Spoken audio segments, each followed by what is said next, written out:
السلام عليكم ورحمة الله وبركاته. إن الحمد لله نحمده ونستعينه ونستغفره ونعوذ بالله من شرور أنفسنا ومن سيئات أعمالنا. من يهده الله فلا مضل له ومن يضلله فلا هادي له. وأشهد أن لا إله إلا الله وحده لا شريك له وأشهد أن محمدا عبده ورسوله صلى الله تعالى عليه وعلى آله وصحبه وسلم تسليما كثيرا. أما بعد، فإن خير الحديث كتاب الله وخير الهدي هدي محمد صلى الله عليه وسلم وشر الأمور محدثاتها وكل محدثة بدعة وكل بدعة ضلالة وكل ضلالة في النار. أما بعد، فأعوذ بالله من الشيطان الرجيم. بسم الله الرحمن الرحيم. أولئك الذين يدعون يبتغون إلى ربهم الوسيلة أيهم أقرب ويرجون رحمته ويخافون عذابه إن عذاب ربك كان محذورا. মহান আল্লাহর সমস্ত প্রশংসা, যে আল্লাহ আমাদেরকে সৃষ্টি করেছেন এবং আমাদেরকে ইবাদতের আদেশ দান করেছেন। দরুদ ও সালাম নাযিল হোক আমাদের প্রিয় নবী মুহাম্মদ রাসূলুল্লাহ সাল্লাল্লাহু আলাইহি সাল্লামের উপর, যিনি মহান আল্লাহর দিন পূর্ণাঙ্গরূপে মানব জাতি পর্যন্ত পৌঁছে দিয়েছেন। আল্লাহুম্মা সাল্লি আলাইহি আল্লাহুম্মা বারিক আলাইহি। মহান আল্লাহ এমন এক জাত, এমন এক সত্তা, তার সাথে কোনো কিছুর কোনো কারো তুলনা চলে না। লাইসা কামিসলিহি শাই ওয়া হুয়াস সামিউল বাসীর। আল্লাহর মতো কোনো কিছু নেই, তবে তিনি সর্বশ্রোতা, সর্বদ্রষ্টা, সবকিছু শোনেন এবং সবকিছুই দেখেন। আল্লাহ রাব্বুল আলামিন শোনেন এবং দেখেন, অর্থাৎ আল্লাহর এসব ভালো ভালো গুণ রয়েছে, কিন্তু তার সাথে কারো তুলনা চলে না। আল্লাহ নিষেধ করেছেন তার সাথে কোনো কিছুকে তুলনা করতে। আল্লাহ তার গুণ সম্পর্কে সূরা ইখলাসে বলেছেন, ওয়ালাম ইয়াকুল লাহু কুফুয়ান আহাদ। আল্লাহর মতো, আল্লাহর সমকক্ষ, আল্লাহর সমতুল্য কেউ নেই। ওয়ালাম ইয়াকুল লাহু কুফুয়ান আহাদ। অনেক মানুষই পথভ্রষ্ট হয়েছে, গোমরা হয়েছে, সঠিক পথ হারা হয়েছে আল্লাহকে অন্যের সাথে তুলনা করার কারণে। আল্লাহকে কোনো রাজা, কোনো বাদশাহ, কোনো রাষ্ট্রনেতা, রাষ্ট্রপতি, প্রধানমন্ত্রী ইত্যাদি ইত্যাদির সাথে তুলনা করার কারণেই অনেকেই তাদের আকীদায়, তাদের ধারণায়, তাদের দ্বীনি বিশ্বাসে মুসলমান হওয়া সত্ত্বেও গোমরাহ পথভ্রষ্ট হয়েছে এবং তার কারণে শিরকে লিপ্ত হয়েছে। এই রকমের একটি আকীদা যেখানে বিভ্রান্তির শিকার হয়েছে এক শ্রেণী মানুষেরা, এইরকমই একটি কর্ম বা আমল যেই ক্ষেত্রে মানুষ গোমরাহ হয়েছে অনেকেই, তা হচ্ছে ওয়াসিলা। আজকে ওয়াসিলা নিয়ে আলোচনা করব। ওয়াসিলার অর্থ কি আরবি ভাষায় এবং কোরআনের ভাষায়, এবং শরীয়তে ওয়াসিলা কি ধরনের হওয়া উচিত, কেমন ওয়াসিলা জায়েজ বা বৈধ বা তার আদেশ হয়েছে, এবং কোন ধরনের ওয়াসিলা করলে সেটি নাজায়েজ বা জায়েজ নয়, অবৈধ। জেনে রাখা উচিত যে ইসলামের বিধিবিধান, করণীয় বর্জনীয়, এগুলির ভিত্তি হচ্ছে আল্লাহ এবং রাসূলের বিধানের উপর। আপনি করবেন সৎ আমল বলে, ভালো কাজ বলে, সেটি সৎ আমল কিনা আল্লাহ এবং রাসূলের বিধানে, কোরআন এবং হাদিসে তার প্রমাণ থাকতে হবে। এইরকম একটি কাজ আপনি করবেন না, বর্জন করবেন, সেটি যে নিষিদ্ধ তার প্রমাণ থাকতে হবে। বিশেষ করে ইবাদতের ক্ষেত্রে আরো জেনে রাখা উচিত।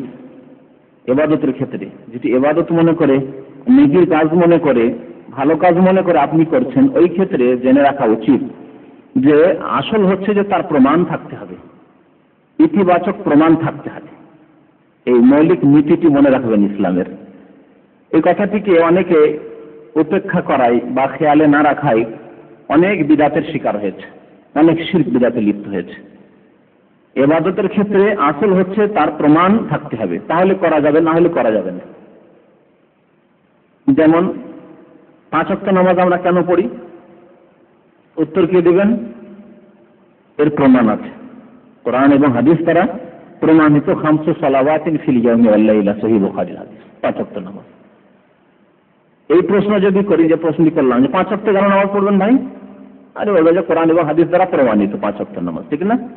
যদি আপনাকে জিজ্ঞেস করি 6 ওয়াক্ত কেন পড়বেন না ভাই, উত্তর কি? প্রমাণ নেই ইসলামে। আর ইসলামের মূল বিষয় হচ্ছে কোরআন এবং হাদিস, মূল উৎস হচ্ছে কোরআন এবং হাদিস। কোরআন এবং হাদিসের 6 ওয়াক্তের কোনো প্রমাণ নেই। কেউ যদি বলে সওয়াবের কাজ তো, ভালো কাজ তো, অসুবিধা কি? 6 ওয়াক্ত পড়লাম তো আরো তো 2 রাকাত বা 4 রাকাত বেশি পড়লাম, এই যুক্তি চলবে? চলবে না। এই মৌলিক নীতিটি মনে রাখবেন যে ইবাদতের ক্ষেত্রে আসল হচ্ছে প্রমাণ থাকতে হবে, প্রমাণ না থাকলে করা যাবে না। এইরকম ওসিলার ক্ষেত্রে এই মূল নীতিটি মনে রাখবেন। ওসিলা আল্লাহর ইবাদত যদি হয় তাহলে তার প্রমাণ থাকতে হবে। যেই রকমের ওসিলার প্রমাণ আছে সেই রকম ওসিলা আপনি ধরতে পারবেন, ঠিক না? আর যদি এমন রকমের ওসিলা আপনি ধরেন যার প্রমাণ নেই, তাহলে তা চলবে না, তা নিষিদ্ধ, তা হারাম। এক কথাই মহান আল্লাহ কোরআনে কারীমে ইরশাদ করেছেন সূরা হাশরের আয়াত নম্বর 7, ওমা আতাকুমুর রাসূলু ফাখুযুহু ওমা নাহাকুম আনহু ফান্তাহু। যা তোমাদেরকে রাসূল দিয়েছেন তা গ্রহণ করো, নিয়ে নাও, আর যেসব কাজ থেকে তিনি নিষেধ করেছেন, বাধা দান করেছেন, তা থেকে তোমরা বিরত থাকো। আসুন দেখা যাক ওসিলার অর্থ কি। ওসিলা মানে এই নয় যা প্রচলিত অর্থে আমরা মনে করে থাকি যে ওসিলা মানে আল্লাহর কাছে দোয়া করতে হলে কোন নবী, কোন রসুল, কোন ওলি আউলিয়া, কোন ভালো মানুষ, বিশেষ করে পীর, তাদের দোহাই দিয়ে, তাদের বরাত দিয়ে আল্লাহর কাছে দোয়া করা। আল্লাহ আমাকে তোমার প্রিয় নবীর ওসিলায় অমুক জিনিসটি দান করো, আমার মনের এই উদ্দেশ্য পূরণ করো, হে আল্লাহ বড় পীর সাহেবের ওসিলায় তোমার কাছে দোয়া করি আমার গুনাহ খাতা তুমি মাফ করো, ইত্যাদি ইত্যাদি। এ হচ্ছে প্রচলিত ভ্রান্তিকর আকীদা এবং আমল, যার প্রমাণ না আল্লাহর কিতাবে রয়েছে, না প্রিয় নবী মুহাম্মদ রাসূলুল্লাহ সাল্লাল্লাহু আলাইহি সাল্লামের সহিহ হাদিসে রয়েছে, না সাহাবায়ে কেরামদের খোলাফায়ে রাশিদিনদের আমলে রয়েছে, না আইম্মায়ে কিরাম 4 ইমাম, বিশেষ করে ইমাম আবু হানিফা, ইমাম শাফি, ইমাম মালিক, ইমাম আহমদ রাহমাতুল্লাহি আলাইহিম আজমাইন তাদের কিতাবাদিতে রয়েছে, তাদের উক্তিতে রয়েছে, তাদের আমলে রয়েছে।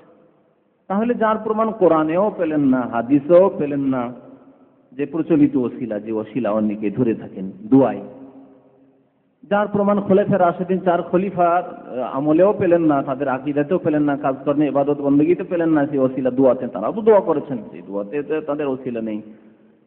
কোন সাহাবায়ে কেরামের এতেও সহিহ হাদিসে পেলেন না। এমনকি ইমামদের, যে ইমামদের অনেকেই তাকলিদ, অন্ধ তাকলিদ করে থাকেন, তাদের কিতাবাদিতেও পেলেন না, তাদের উক্তিতেও পেলেন না। তাহলে কোথা থেকে আসলো? বোঝা গেল যে পরবর্তীতে বিদআতপন্থীরা বিভ্রান্তির শিকার হয়েছে কিছু জাল কথাবার্তার ভিত্তিতে।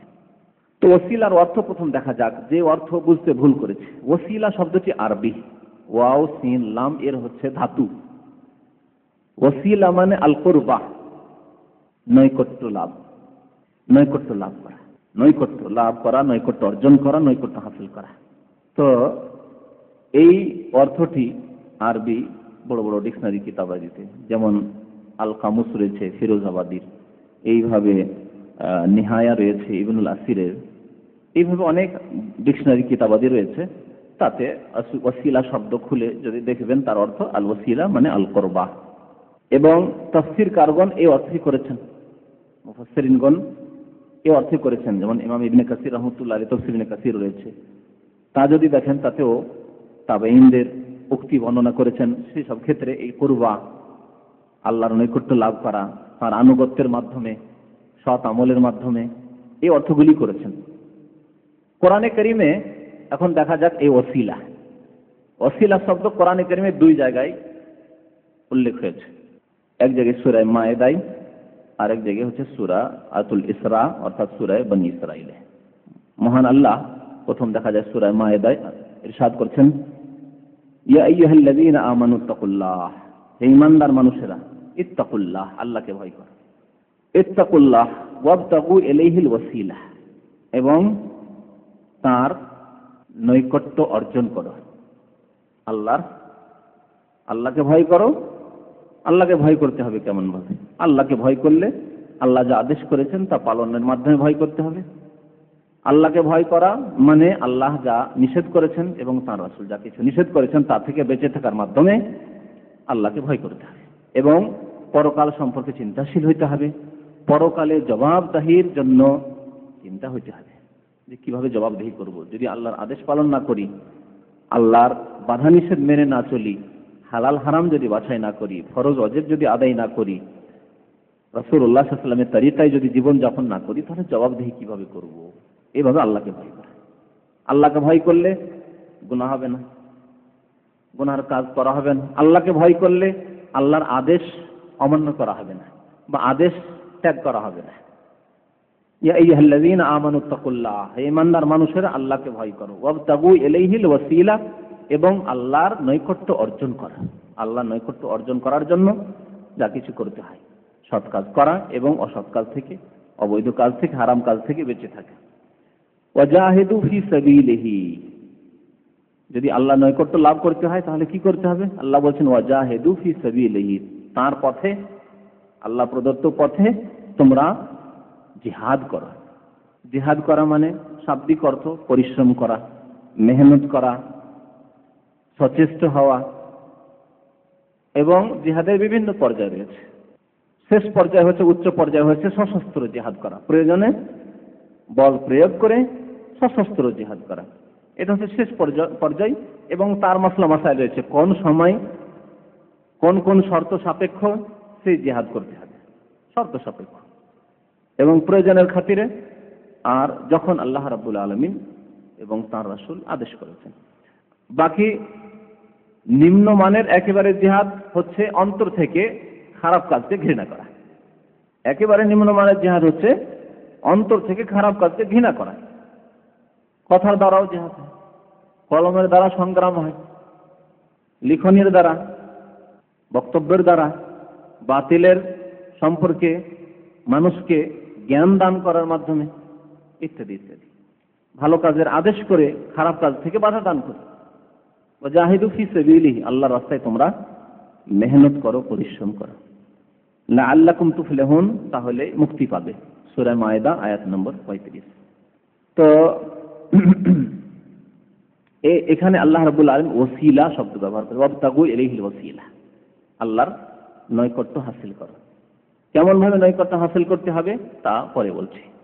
সংক্ষেপে বলেছি যে আল্লাহ যা আদেশ করেছেন তা পালনের মাধ্যমে এবং যা কিছু নিষেধ করেছেন আল্লাহ এবং তার রাসূল তা থেকে বিরত থাকার মাধ্যমে। আল্লাহ রাব্বুল আলামিন সূরা বনী ইসরাঈল ইরশাদ করেছেন আয়াত নম্বর 57, উলাইকাল্লাযীনা ইয়াদউনা ইয়াবতাগুনা ইলা রাব্বিহিমিল ওয়াসিলা, উলাইকা আল্লাযীনা ইয়াদউনা, যাদেরকে এই লোকেরা আহ্বান করে থাকে, ডেকে থাকে, যাদের কাছে দোয়া করে থাকে, যাদের পুজো করে থাকে, ইয়াবতাগুনা ইলা রাব্বিহিমিল ওয়াসিলা, তারা তাদের পালনকর্তার নৈকট্য অর্জনের জন্য সচেষ্ট হয়, নৈকট্য সন্ধান করে, ইয়াবতাগুন সন্ধান করে, ইলা রাব্বিহিম তাদের পালনকর্তার নৈকট্য। আল্লাহর সান্নিধ্য কি করে হাসিল হবে, আল্লাহর নৈকট্য লাভ কি করে হবে, তা তারা সন্ধান করে যাদের এরা পুজো করে থাকে, যাদের কাছে দোয়া করে থাকে, যাদের কাছে কামনা করে থাকে, যাদেরকে আহ্বান করে থাকে। উলাইকাল্লাযীনা ইয়াদউন ইয়াবতাগুনা ইলা রাব্বিহিমিল ওয়াসিলা আইয়ুহুম আকরাব, এবং তাদের প্রতিযোগিতা হয় সৎ আমলের ক্ষেত্রে। যাদের ইবাদত করছে, অর্থাৎ যাদেরকে সিজদা করা হচ্ছে, যাদের কাছে দোয়া করা হচ্ছে, যেমন সৎ মানুষরা যাদের পূজা শুরু হয়েছিল নূহ আলাইহিস সালামের যুগে, পুতুলের আকারে। পূজা তো পুতুলের হতো, কিন্তু আসলে তো সেগুলি পুতুল নয়, পুতুলগুলি ছিল সৎ ব্যক্তিদের প্রতিমূর্তি, প্রতিছবি। এই প্রতিমূর্তি করে তারপরে পূজা শুরু হয়েছিল। এইরকমই এই যে কবরের পূজা হচ্ছে, এ তার মাটির পূজা নয়। ওই কবরে যে আল্লাহর নেক বান্দা শায়িত আছে, মারা গেছে, দাফন করা হয়েছে, তাকে দাফন করা হয়েছে বা হয়নি, আল্লাহ ভালো জানে কোনখানে কে দাফন আছে না আছে। তো এদের কাছে কামনা করা, এদের কাছে চাওয়া, এদের কাছে দোয়া করা, এদের কাছে মনস্কামনার উদ্দেশ্যে পূরণের উদ্দেশ্যে যাওয়া, হাজিরি দেওয়া এবং তাদের সামনে খাসি মোরগ জবাই করা, তাদের সামনে মান্নত করা, নজর নিয়াজ করা ইত্যাদি ইত্যাদি। উলাইকাল্লাযিনা ইয়াদউন, যাদের কাছে দোয়া করে থাকে এরাই আল্লাহর নৈকট্য লাভের জন্য সচেষ্ট হয়। ইয়াবতাগুনা ইলা রাব্বিহিম ওয়াসিলা, ওরাও এক জামানায় যখন তারা জীবিত ছিল তখন তারা আল্লাহর নৈকট্য অর্জনের জন্য তারা কি করেছে? চেষ্টা করেছে, মেহনত করেছে, পরিশ্রম করেছে, তারা সৎ আমল করেছে। এবং কে কত আল্লাহর নৈকট্য লাভ করতে পারে আইয়াহুম আকরাম, এর জন্য তারা প্রতিযোগিতা করেছে। আমার চাইতে বেড়ে যাবে না, আমি ওর চাইতে বাড়বো। যেমন ভালো লোকদের প্রতিযোগিতা হয়, যে আদেশ আল্লাহ কোরআনে বলেছেন সারিউ ইলা মাগফিরাতিম মির রাব্বিকুম, আল্লাহর মার্জনা হাসিলের জন্য তোমরা প্রতিযোগিতা করো, আল্লাহ কোরআনে বলেছেন। তো এই কাজ করেছে আল্লাহর নেক বান্দারা, ওলি আউলিয়াই বলেন, আর নূহ আলাইহিস সালামের জামানার সৎ বান্দারা যাদের মূর্তি করে পূজা শুরু হয়েছে তাদের কথাই বলেন। আর নবী করিম সাল্লাল্লাহু আলাইহি ওয়াসাল্লামের জামানায় অনেক দেবী দেবতা যার পূজা হতো তারা আসলে সৎ মানুষ ছিল। যেমন লাতের কথা বলা হচ্ছে, সে হাজিদের খাদেম ছিল, খিদমত করত, হাজিদেরকে ছাতু সেনে পান করাতো, ওর পূজা হতো লাত। এই যে লাতের কথা রয়েছে কোরআনে সূরা নাজমে। তাহলে এরা আইয়াহুম আকরাম, এরা প্রতিযোগিতা করতে যে কত কাছাকাছি আল্লাহর যেতে পারি, কত বেশি আল্লাহ সন্তুষ্টি হাসিল করতে পারি। ওয়ারজুনা রাহমাতা, এবং এরা আল্লাহর রহমতের আশাবাদী, এরা আল্লাহর রহমত ছাড়া মুক্তি পাবে না এই কথা তারা জানতো। ইয়ারজুনা রাহমাতাহু ওয়া ইয়াখাফুনা আযাব, এবং এরা আল্লাহর আযাবকে ভয় করত। আব্দুল কাদের জিলানী হোক, খাজা মঈনুদ্দিন চিশতি হোক, আর শাহজালাল হোক, আর অমুক হোক, আর তমুক হোক, আর মুহাম্মদ রাসূলুল্লাহ সাল্লাল্লাহু আলাইহি ওয়াসাল্লাম হোক, সবাই এরা কি করে? ওয়ারজুনা রাহমাত ওয়া ইয়াখাফুনা আযাব, আল্লাহর আযাবকে এরা ভয় করে। ইন্না আযাব রাব্বিকা কানা মাহযুরা, নিশ্চয়ই তোমার পালনকর্তার আযাবকে ভয় করা উচিত, আল্লাহর আযাবকে ভয় করা উচিত। তো এখানে আল্লাহ ওসিলা শব্দটি ব্যবহার করেছেন। এই আয়াতের শানে নুজুল সম্পর্কে তাফসীর ইবনে কাসিরে লেখা হয়েছে। আব্দুল্লাহ বিন আব্বাস রাদিয়াল্লাহু তাআলা আনহুমা বর্ণনা করেছেন যে এই আয়াতটি নাযিল হয়েছিল একটি ঘটনার পরিপ্রেক্ষিতে। তা এই যে আরব জাহেলি যুগে কিছু গোত্রের লোকেরা জিনের পূজা করত। নবী করিম সাল্লাল্লাহু আলাইহি সাল্লাম যখন নবী হলেন তখন এই জিনগুলি মুসলমান হয়ে গেল, ইসলাম গ্রহণ করেছিল অনেক জিনেই, এরা মুসলমান হয়ে গেছিল। তাহলে মুসলমান হয়ে যাওয়ার পরে এরা শিরক মুক্ত হয়ে গেছে, যে জিনগুলোর ভয়ে পূজা করতো। জিনের পূজা অনেকেই করে। কোন কবিরা যদি বলে দেয় যে তোমার রোগ তো ভালো হবে, কিন্তু এই কাজগুলি করতে হবে, যে কোনো কাজগুলো, এই 7 রকমের মিষ্টি নিয়ে রাত্রে অন্ধকারে গিয়ে একটা মাটির পাত্রে মুখ জেগে রেখে আসতে হবে। কি জন্য এগুলো করা হয়? জিনের খাবার, জিনের জন্য এই যে নজর নিয়াজ মান্নত পেশ করা হইল, জিনের পূজা, হচ্ছে জিনের পূজা। বা নদীতে পুকুরে অমুক অমুক জিনিস দেখে আসতে হয়, জিনের পূজা। তো জিনের পূজা করত কিছু গোত্রের লোকেরা আরবদের। এই জিনগুলি মুসলমান হয়ে যায়। জিনেরা যে মুসলমান হয়ে গেছে এবং তাওহীদবাদী হয়ে গেছে, মুসলিম, তারা শিরক আর করে না এবং শিরক তারা মানেও না এবং শিরকে পছন্দ করে না, যেহেতু মুসলিম হয়ে গেছে তারা জিন। আর এই যে মূর্খ মুশরিকরা পত্তলিক আরবের এই গোত্ররা, এরা পূজা চালিয়েই যাচ্ছে ওই জিনদের কাছে দোয়া করতেই আছে। বিশেষ করে জিনদের কাছে দোয়া করতে কেমন করে? আরব জাহিলি লোকেরা যখন কোনো মাঠে ঘাটে, মরুভূমি তো আজকেও দেখতে পাচ্ছেন কি বিশাল মরুভূমি, আর মরুভূমি 200-400 কিলোমিটার পর্যন্ত কোনো জনবসতি আজও নেই, তখন তো ছিলই না জনবসতি, কেমন। তো যখন কোনো মাঠে মরুভূমিতে অবস্থান করলো, রাত হয়ে গেছে, অবস্থান করলো, তখন ফরিয়াদ করতো জিনের কাছে। তাদের ভ্রান্ত আকীদা ছিল যে এই যে মরুভূমি আছে বা মাঠ আছে, মাঠে একটা মালিক আছে, জিনদের মধ্যে থেকে এক মাঠের মালিক আছে, দেবতা আছে। এই জিনকে খুশি রাখলে কোনো বিপদ আপদ ঘটবে না এই মরুভূমিতে, আর না হলে বিপদ আপদ ঘটে যেতে পারে। তাই গিয়ে সেখানে ওট বেঁধে দিল বা ছেড়ে দিল, তারপরে সেখানে আরাম করবে। আরাম করার আগেই ডাক দিত উচ্চ স্বরে, চিৎকার করে, যে হে এই উপত্যকার মালিক, হে এই ওয়াদির মালিক জিন, তোমার আশ্রয় গ্রহণ করছি। যেমন আমরা বলি আউযু বিল্লাহি মিনাশ শাইতানির রাজিম, আল্লাহ শিখিয়েছেন। তারা বলতো তোমার পানাহ চাইছি, তোমার শরণাপন্ন হচ্ছি, আমাদেরকে পানাহ দান করবে, আশ্রয় দান করবে, আমাদের হেফাজত করবে। এইভাবে জিনদের বিভিন্ন রকম তারা পূজা করত, জিনদেরকে ডাকত।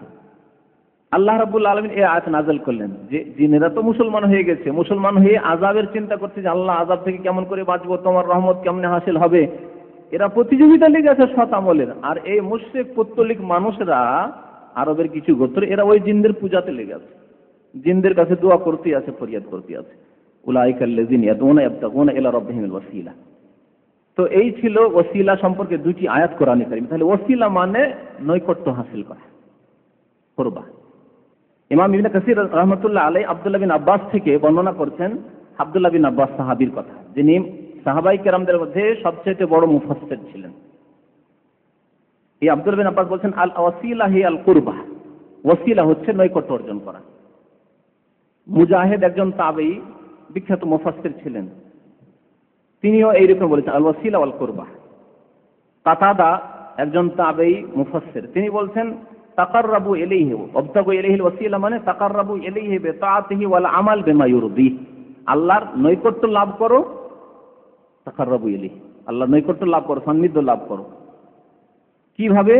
এমন আমল করে যা আল্লাহকে সন্তুষ্ট করতে পারে, ওয়াল আমালু বিমা ইউরদি, এবং আনুগত্যের মাধ্যমে আল্লাহর নৈকট্য, তাকাররাবু ইলাইহি বিতাআহ, আনুগত্যের মাধ্যমে আল্লাহ এবং রাসূলের আনুগত্য করে নৈকট্য লাভ করো, অর্জন করো, এবং এমন আমল করো যার দ্বারা আল্লাহ সন্তুষ্ট হয়। আল্লাহ সন্তুষ্ট হলে আল্লাহর সান্নিধ্য হাসিল হবে। ওসিলা প্রথম বলা যেতে পারে দুই প্রকার, জায়েজ ওসিলা আর নাজায়েজ ওসিলা, বৈধ ওসিলা, অবৈধ ওসিলা।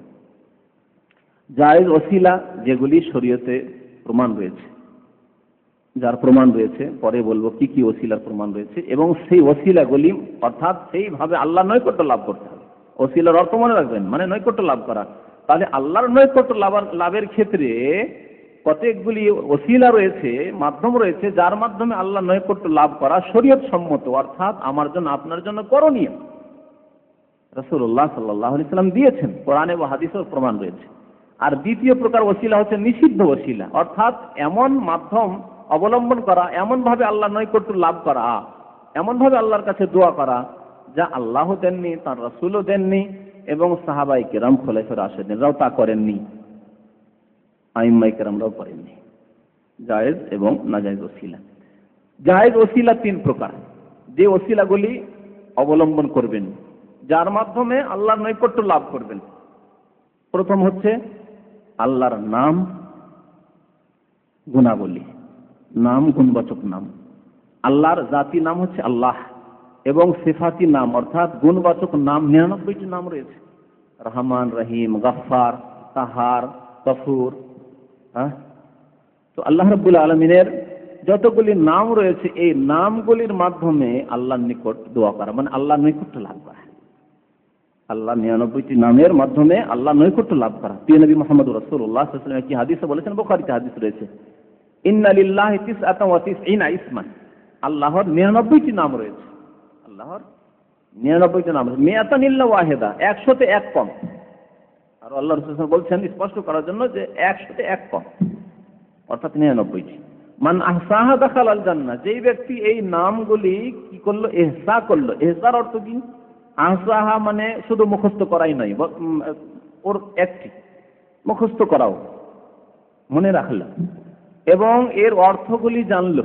আহসা, এর অর্থ জানলো। গাফফার মানে কি, জাব্বার মানে কি, রহমান মানে কি, রহিম মানে কি, সালাম মানে কি, ইত্যাদি ইত্যাদি যতগুলি আল্লাহর নাম রয়েছে, তাহলে অর্থ জানলো। এবং তৃতীয় হচ্ছে আহসার অর্থ যে তার প্রতি আমল করলো, তার মাধ্যমে দোয়া করলো এবং তার বাস্তবায়ন করলো। তেমন করে নামগুলির বাস্তবায়ন করবে আল্লাহর গুণবাচন নামের। হে আল্লাহ তুমি রহমান, সুতরাং তুমি দয়া করো, বাস্তবায়ন করলেন। তুমি রহমান, অতি দয়াবান, সুতরাং তুমি আমার ওপর রহম করো, দয়া করো। দয়া চাইলেন এই রহমান নামের মাধ্যমে। রহমান আল্লাহর নাম, তুমি রহম করো। আল্লাহ তোমার নাম গাফুর, গাফফার, তুমি ক্ষমা করো, মার্জনা করো। এইভাবে তাহলে অর্থও জানলেন তার, এবং সেই নামগুলিও জানা রয়েছে আপনার, আর তার সাথে সাথে নামগুলির প্রতি আমল করলেন, অর্থাৎ তার বাস্তবায়ন করলেন। মান আহসাহা, এইভাবে যে ইহসা করবে, অর্থাৎ সেগুলিকে জানবে এবং সেগুলির অর্থ জানবে এবং সেগুলিকে বাস্তবায়ন করবে, দাখালাল জান্নাহ, সেই ব্যক্তি জান্নাতে যাবে। অবশ্যই যে ব্যক্তি আল্লাহর কাছে দয়া চাইবে, যে ব্যক্তি আল্লাহ তুমি গফফার, তুমি গফুর, তুমি ক্ষমা করো, মার্জনা করো বলবে, আল্লাহ মাফ করবেন অবশ্যই। সবকিছুই আল্লাহ রাব্বুল আলামিনের কাছে সে চাইবে। দাখালাল জান্নাত, সে ব্যক্তি জান্নাতে যাবে। আল্লাহ রাব্বুল আলামিন কোরআনে কারীমে ইরশাদ করেছেন সূরা আরাফের 180 নম্বর আয়াতে আল্লাহর নামগুলি সম্পর্কে, ওয়ালিল্লাহিল আসমাউল হুসনা ফাদউহু বিহা। আল্লাহর সুন্দর সুন্দর নাম রয়েছে। আসমা ইসমের বহুবচন, আল্লাহর অনেক সুন্দর সুন্দর নাম রয়েছে। হুসনা মানে ভালো ভালো, সুন্দর সুন্দর সুন্দর আল্লাহর নাম রয়েছে। ফাদউহু বিহা, সুতরাং আল্লাহর নিকট তোমরা দোয়া করো এই নামগুলির মাধ্যমে, নামগুলির মাধ্যমে দোয়া করো। যেমন ওর উদাহরণ দিয়ে বুঝালাম যে নামগুলির মাধ্যমে কেমন করে দোয়া করবে, ওই হাদিসকে সামনে রেখে যে হাদিসটি বললাম আর এই আয়াত, যে নামগুলির মাধ্যমে তোমরা আল্লাহর নিকট দোয়া করো। আল্লাহ কোরআনে শেখাচ্ছেন যেভাবে দোয়া করো। তাহলে এই নামগুলির মাধ্যমে আল্লাহর নিকট দোয়া করে আল্লাহর নৈকট্য অর্জন করা, এ হচ্ছে একটি ওসিলা। এবং আল্লাহর নাম এবং গুণাবলী, আল্লাহর নাম যেমন রহিম বা রহমান, তাহলে রহমত দয়া করা হচ্ছে কার গুণ? আল্লাহর গুণ। সবচেয়ে বেশি দয়াকারী এবং যিনি খালেক স্রষ্টা সৃষ্টিকর্তা, তাঁর দয়া। আগেই বলেছি যে আল্লাহর সাথে এবং আল্লাহর গুণের সাথে কোনো কিছুর তুলনা চলে না। যতই আপনার বাবা আপনার মা দয়া করুক, আল্লাহর দয়ার সাথে কোনো তুলনা আছে? হ্যাঁ, কোনো তুলনা নেই। ওয়ালাম ইয়াকুল লাহু কুফুয়ান আহাদ, আগেই বলেছি। তো এইভাবে আল্লাহ রাব্বুল আলামিনের নামের মাধ্যমে নৈকট্য লাভ করা, মানে নামের ওসিলাই, আল্লাহর নামগুলি ব্যবহার করে, নামগুলিকে উচ্চারণ করে, নামের ওসিলাই আল্লাহর নিকট দোয়া করা। এ হচ্ছে দোয়াতে আল্লাহর নাম দিয়ে ওসিলা ধরা। যেমন কোরআনে কারিমে সুলাইমান আলাইহিস সালামের দোয়া রয়েছে, তাতে আল্লাহর রহমতের দোহাই দিয়ে, আল্লাহর রহমতের দোহাই দিয়ে, ওসিলা দিয়ে তিনি দোয়া চেয়েছেন, কোনো মানুষের দোহাই দিয়ে না। তার পূর্বপুরুষ তো ইব্রাহিম আলাইহিস সালাম ছিলেন, ইব্রাহিম খলিলুল্লাহ, ইব্রাহিম আলাইহিস সালামের দোহাই দিয়ে কি দোয়া করলেন? না, সুলাইমান আলাইহিস সালাম দোয়া করেছেন, আল্লাহ রব্বি আউজিনি আন আশকুরা নি'মাতাকাল্লাতী আন'আমতা আলাইহি ওয়া আলা ওয়ালিদাইয়া ওয়া আন আ'মালা সালিহান তারদাহু ওয়া আদখিলনি বিরহমাতিকা ফি ইবাদিকাস সালিহিন। দোয়া করছেন সুলাইমান আলাইহিস সালাম। আল্লাহ যখন বিশাল রাজত্ব তাকে দান করেছেন, এমনকি এক রানী তার কাছে পরাজয় স্বীকার করে আসতে বাধ্য হলো, এবং আসলামতু মা সুলাইমান লিল্লাহি রাব্বিল আলামিন, ইসলাম গ্রহণ করলো সেই মহিলা বিলকিস। আল্লাহ রাব্বুল আলামিন চোখের পলকে এমন ব্যক্তিকে আল্লাহ তার জন্য নিয়োজিত করে দিলেন যে চোখের পলকে বিলকিসের সিংহাসনকে নিয়ে এসে পৌঁছে দিল সুলাইমান আলাইহিস সালামের দরবারে। সুলাইমান আলাইহিস সালাম পাখির ভাষা বুঝতে পারছেন, হুদহুদের ভাষা বুঝতে পারছেন। হুদহুদ পাখির ঘটনা কোরআনে রয়েছে। পাখি এসে খবর দিচ্ছে যে আমি এমন কিছু দেখে এসেছি যা আপনি জানেন না। মানে সুলাইমান আলাইহিস সালাম নবী হওয়া সত্ত্বেও, এবং একজন বাদশাহ, নবীর সাথে বাদশাহ ছিলেন তিনি, বাদশাহ হওয়া সত্ত্বেও জানেন না যে নেয়ামতাক, তোমার নিয়ামতের যাতে করে শুকরিয়া আমি জ্ঞাপন করতে পারি, শুকরিয়া আদায় করতে পারি। আল্লাতী আনআমতা আলী, যে নিয়ামত আমার উপর করেছে, অনুগ্রহ করেছো। ওয়া আলা ওয়ালিদাইয়া, এবং আমার মাতা পিতাকে যে অনুগ্রহ করেছো, ইহসান করেছো আমার মাতা পিতার উপর। দাউদ আলাইহিস সালামের উপর আল্লাহর বড় দান ছিল, অনুগ্রহ ছিল, নাম ছিল, তার জন্য যেন শুকরিয়া আদায় করতে পারি। ওয়ান আমালা সালিহান তারদা, এবং এমন ভালো আমল যাতে করতে পারি যার উপর তুমি সন্তুষ্ট হয়ে যাও। ওয়া আদখিলনি বিরহমাতিকা, হে আল্লাহ তোমার রহমতের দ্বারা, বিরহমাতিকা তোমার রহমতের মাধ্যমে, যাতে রহমতকে, আল্লাহর রহমত হচ্ছে আল্লাহর গুণ, একে মাধ্যম বানালে আল্লাহর নৈকট্য লাভের জন্য। আল্লাহ তোমার অশেষ রহমত রয়েছে, তোমার অশেষ রহমতে আমাকে অন্তর্ভুক্ত করো। কাদের? ফি ইবাদিকাস সালিহিন, সৎ বান্দাদের, সৎ বান্দাদের অন্তর্ভুক্ত করো। সুলাইমান আলাইহিস সালাম আল্লাহর গুণ নিয়ে, গুণের মাধ্যমে আল্লাহর নৈকট্য অর্জনের জন্য দোয়া করলেন আল্লাহর কাছে। ওয়া আদখিলনি বিরহমাতিকা, আল্লাহর রহমতের, আল্লাহর মাগফিরাতের, আল্লাহর মার্জনার ইত্যাদি যত গুণ রয়েছে এর মাধ্যমে আল্লাহর কাছে দোয়া করা, এই হচ্ছে কোরআনের বিধান। সুলাইমান আলাইহিস সালামের দোয়া, নবীদের দোয়া।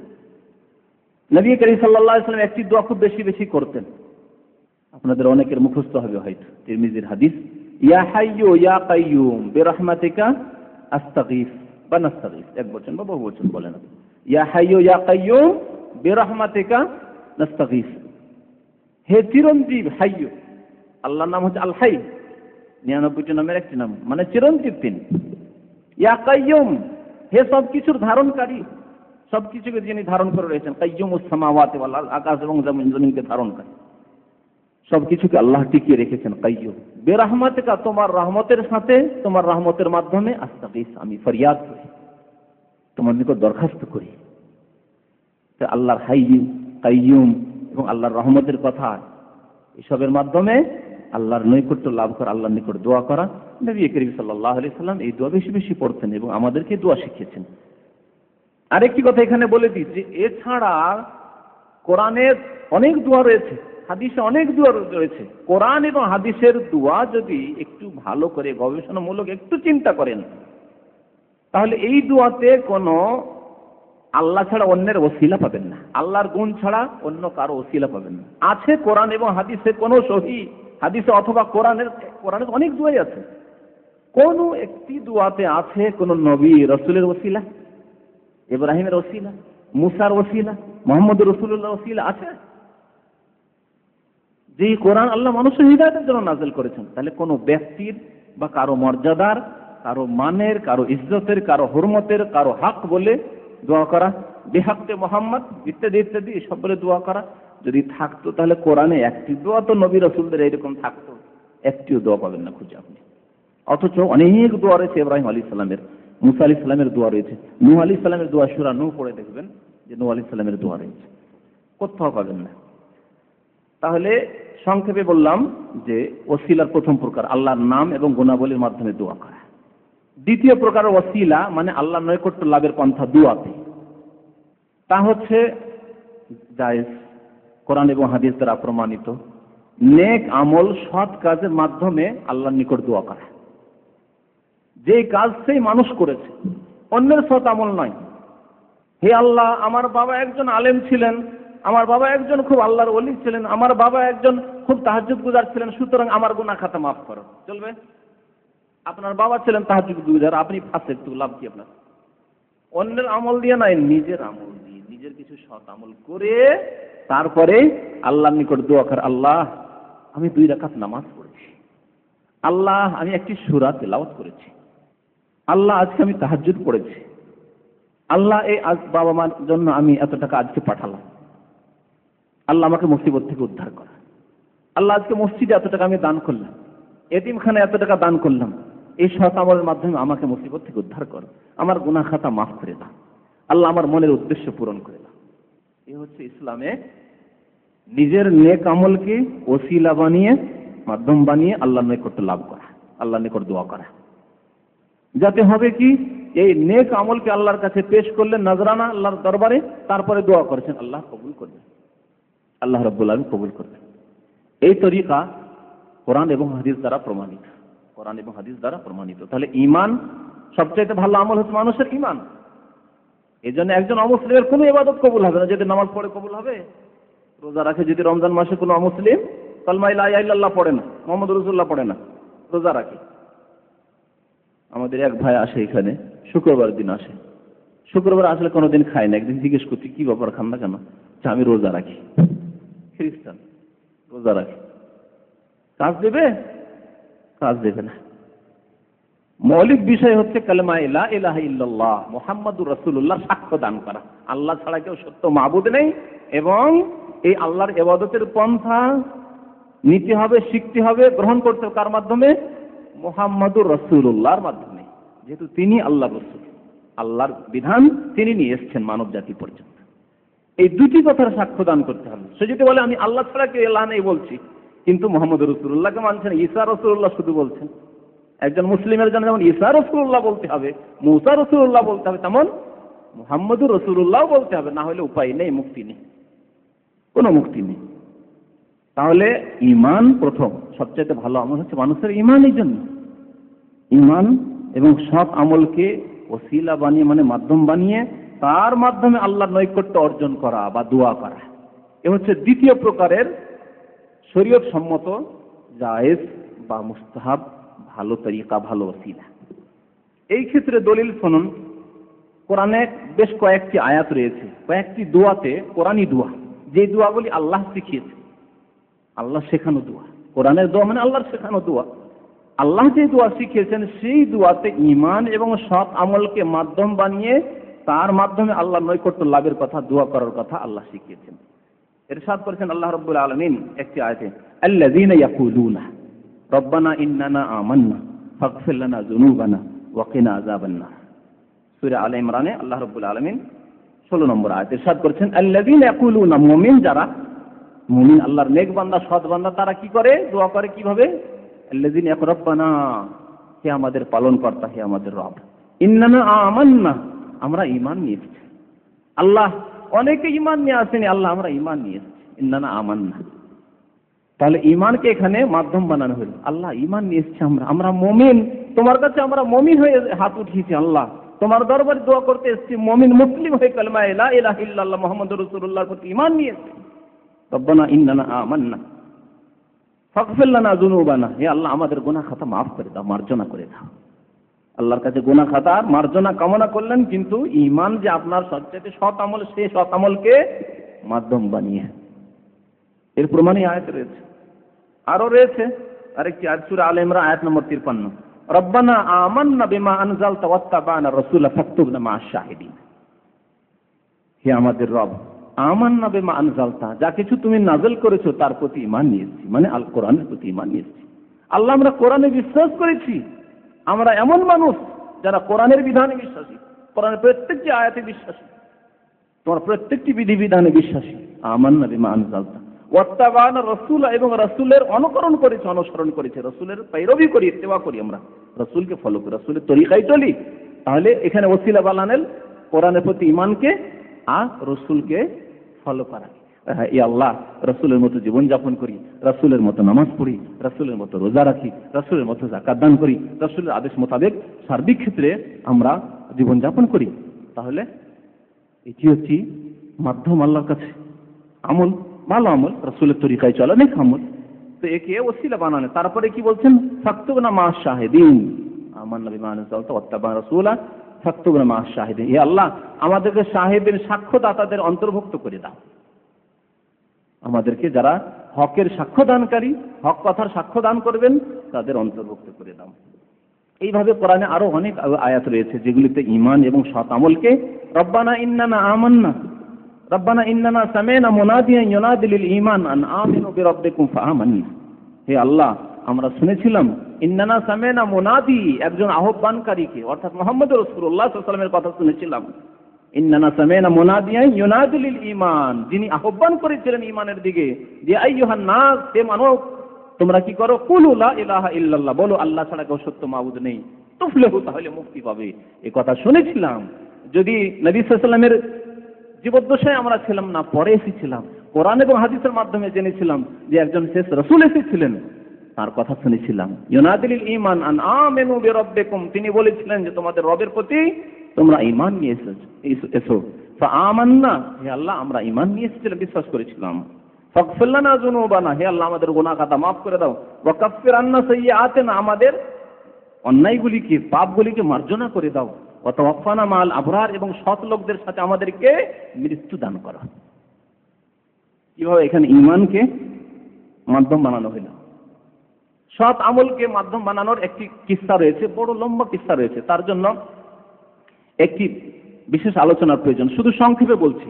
3 জন মানুষ নবী করিম সাল্লাল্লাহু আলাইহি ওয়াসাল্লামের আবির্ভাবের পূর্বে, বনি ইসরায়েলদের যুগের ঘটনা, এই ঘটনা নবী সাল্লাল্লাহু আলাইহি ওয়াসাল্লাম বুখারী শরীফ, মুসলিম শরীফ হাদিস, এই হাদিসটি বর্ণনা করেছেন।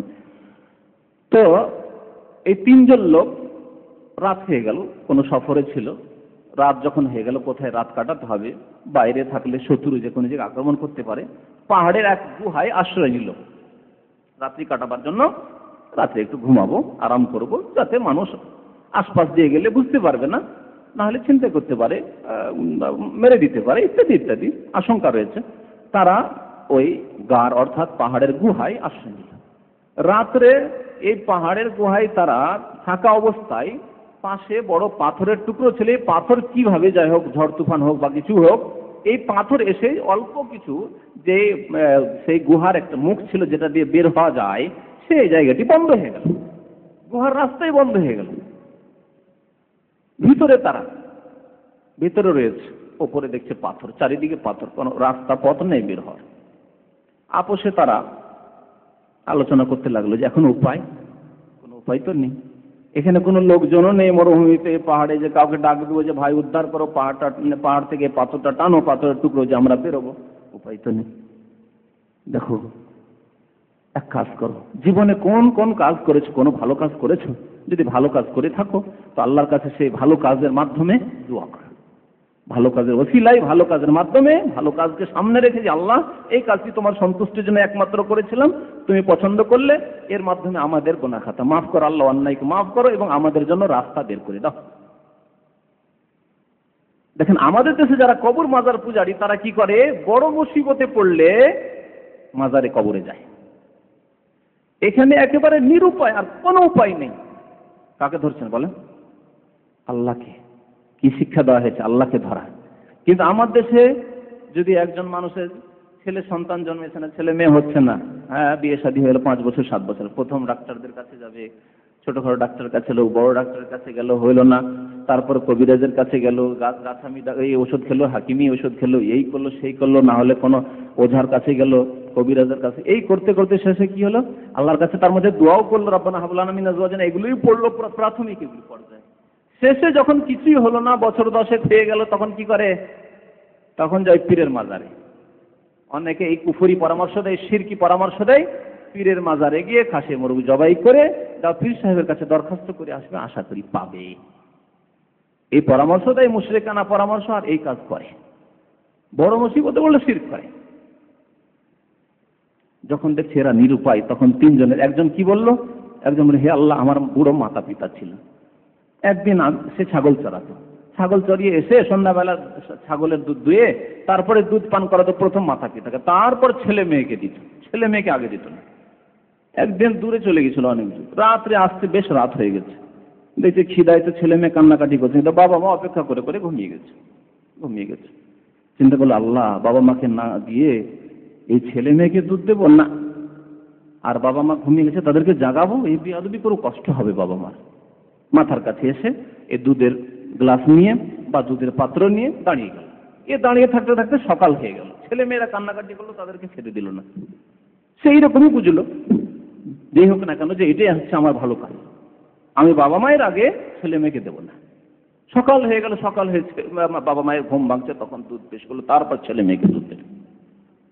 আল্লাহ, যদি এই কাজ সন্তুষ্টির জন্য তোমার করে থাকি, একমাত্র তোমার সন্তুষ্টির জন্য, তাহলে এই বিপদ থেকে উদ্ধার করো। এই আমলকে ওসিলা বানিয়ে দেবো বললো। একটি অংশ সরে গেল, আল্লাহর কুদরত, একটি অংশই পাথরের সরে গেল। কিন্তু পথ এরকম হলো না যাতে এরা বেরিয়ে যেতে পারে, একজন মানুষ বেরিয়ে যেতে পারে গুহা থেকে, ওইরকম। আরেকজন বলতো, হে আল্লাহ, আমার এক চাচাতো বোন ছিল, আমার ইচ্ছা ছিল তার সাথে কুকাজ করার, কিন্তু সুযোগ পাচ্ছে না, আর সে ছোটি মহিলা, সে কোনো সুযোগ দিচ্ছে না।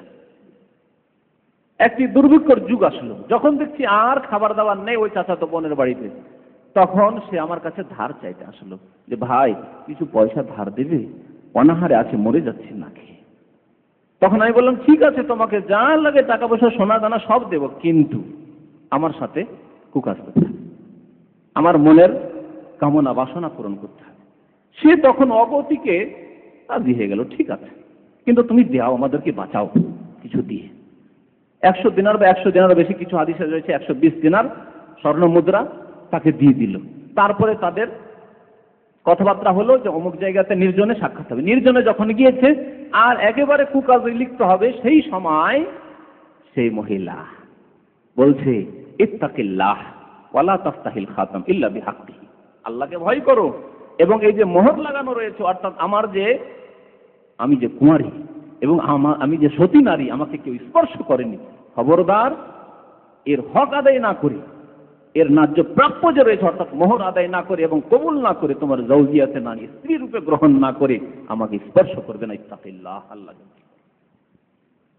এই কথা শুনে তার শরীরে কম্প শুরু হয়ে গেল আল্লাহর ভয়। তখন সেখান থেকে বেরিয়ে পড়লাম, টাকা পয়সা যা দিয়েছিলাম রেখে দিলাম তার কাছে, আল্লাহর ভয়ে সেখান থেকে, আল্লাহ তোমার ভয়ে বেরিয়ে পড়েছিলাম। আল্লাহ যদি তোমার সন্তুষ্টির জন্য সেই দিন আমি গুনাহ থেকে, পাপ থেকে বেঁচে থাকি, তাহলে আমাদেরকে এই বিপদ থেকে উদ্ধার করো। এই নেক আমলকে ওসিলা বানিয়ে যখন দোয়া করলো, তখন আল্লাহ রাব্বুল আলামিন আর এক অংশ সরিয়ে দিলেন। আরো কিছু অংশ বাকি থেকে গেছে, বেরোতে পারছেন না। আর একজন লোক বলে, হে আল্লাহ, আমার অনেক চাকর নকর ছিল, তাদের পারিশ্রমিক দিয়ে দিতাম। একজন চাকর, তার কিছু পারিশ্রমিক, অল্প পারিশ্রমিক বাকি থেকে যায়, বরং একটি হাদিসে রয়েছে মাত্র 3 সা, মানে 3 আড়িয়া 7.5 কেজি, 7.5 কিলো চাউল। এই হক তার বাকি থেকে যায়, সে চলে যায় তার বাড়ি। তারপরে অনেক দিন পরে ওই রাস্তা দিয়ে আসছিল, ভাবলো যে এই মালিকের বাড়িতে কাজ তো করেছিলাম, অনেকদিন হয়ে গেল, মনে আছে কি নেই তার, তো যাই দেখি, বলে দেখি যদি দেয়। সে মধ্যখানে করেছে কি যে ওর পয়সা এই রেখে দেবো না, এটাকে বাড়ায়। সে বাড়াতে শুরু করেছে, দিয়ে ছাগল কিনেছে, ছাগল থেকে গরু হয়েছে, গরু থেকে উঁট হয়েছে, উঁটের পাল হয়েছে, ছাগলের পাল হয়েছে, গরুর পাল হয়েছে, এমনকি আরো কিছু বেশ কিছু খাদেম চাকর সেই রাখাল সেই গরু ছাগল আর উঁট চড়াচ্ছে। শত শত উঁট আর গরু আর ছাগলের পাল হয়ে গেছে। তো এই অবস্থায় ওই লোক এসেছে, আসার পরে বলছে যে আমার অল্প কিছু পয়সা বাকি ছিল, যে হক বাকি ছিল, দেবেন?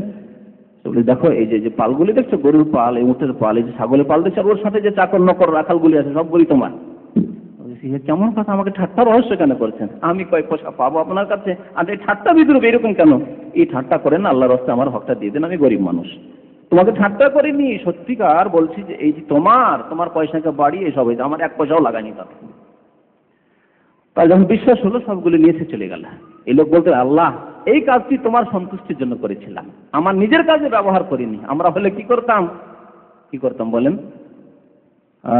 10 বছর এখন যদি কেউ রিয়াল ধার নেই, আর 10 বছর 20 বছর পরে এখন হচ্ছে ধরেন 15 টাকা করে, তখন যদি 30 টাকাও হয়ে যায়, ওই রিয়াল বাকি ছিল, তোমাকে রিয়ালে দেবো।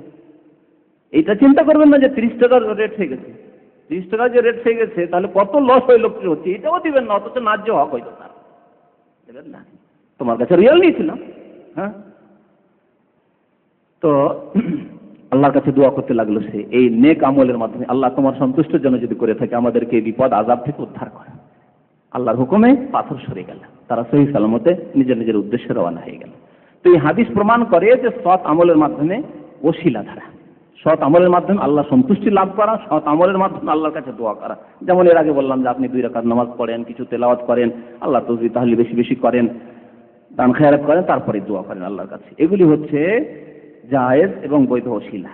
ওসিলার তৃতীয় প্রকার যেটি জায়েজ, সেটি হচ্ছে কোন নেক মানুষ, আল্লাহওয়ালা মানুষ, যার সম্পর্কে আপনার বিশ্বাস আছে, ইসলাম সম্পর্কে ভালো তার জ্ঞান আছে, এবং তার আমলও সুন্দর, তার আকীদাও সুন্দর, তাহাজ্জুদ গুজার মানুষ, আল্লাহকে ডাকলে আল্লাহ কবুল করবেন, তার কাছে, এবং তিনি জীবিত, তার কাছে দোয়া চাওয়া। জীবিত মানুষের কাছে দোয়া চাওয়া, মৃত ব্যক্তির কাছে দোয়া চাওয়ার কোনো প্রমাণ নেই যে যাবেন নবী সাল্লাল্লাহু আলাইহি ওয়াসাল্লামের কবরের কাছে আর গিয়ে দরখাস্ত করবেন, ইয়া রাসূলুল্লাহ আমি বড় বিপদে আছি, আমার বিপদ উদ্ধারের জন্য আল্লাহর কাছে দোয়া করুন। না, এইটাও শিরক। তিনি শুনবেন না আপনার এই কথা, এবং এর প্রমাণ নেই যে আপনি একজন মৃত ব্যক্তিকে ইন্তেকাল করে দুনিয়া থেকে চলে গেছেন, যদিও তার পরলৌকিক জীবন রয়েছে। পরলৌকিক জীবনে আল্লাহ রাব্বুল আলামিন অশেষ নিয়ামত তাকে দান করেছেন, কিন্তু আপনার জন্য এটা বৈধ নয় যে কোনো নবী রাসূলের কবরের কাছে গিয়ে, কোনো পীর ওলির কবরের কাছে গিয়ে তার কাছে দরখাস্ত করবেন মনস্কামনা পূরণের জন্য, অথবা তার কাছে দুয়ার জন্য দরখাস্ত করবেন। হারাম এবং শিরক। তবে জীবিত সৎ ব্যক্তি তার কাছে গেলেন, যাওয়ার পরে বললেন যে আমি এই বিপদে আছি বা আমার এই প্রয়োজন রয়েছে, আল্লাহর কাছে একটু আমার জন্য দোয়া করবেন। আমার ছেলে মেয়ে হচ্ছে না, দীর্ঘদিন হয়ে গেল বিয়ের সাথে, আল্লাহর কাছে একটু আমার জন্য দোয়া করবেন। আমি এসেছি চাকরির জন্য, ভালো চাকরি পাচ্ছেন, একটু আমার জন্য দোয়া করবেন, আল্লাহ যেন আমার রিজিক বরকত দান করেন, ইত্যাদি ইত্যাদি। কোনো বালা মুসিবত হলে, আমি এই রোগাক্রান্ত রয়েছি, আমার জন্য একটু দোয়া করবেন। কোন সৎ মানুষের কাছে, তাহলে জীবিত সৎ মানুষের কাছে দোয়া চাওয়া।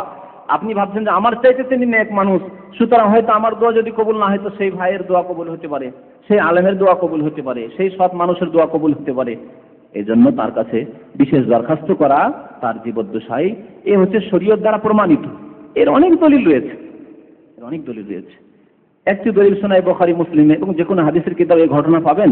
এত সুন্দর ঘটনা, নবী করিম সাল্লাল্লাহু আলাইহি সাল্লামের জামানায় একবার দীর্ঘদিন ধরে বৃষ্টি হয়নি মদিনায়, যার ফলে বৃষ্টি না হওয়ায় ছাগল ছিল, উট ছিল, এগুলো মরতে শুরু হয়েছে।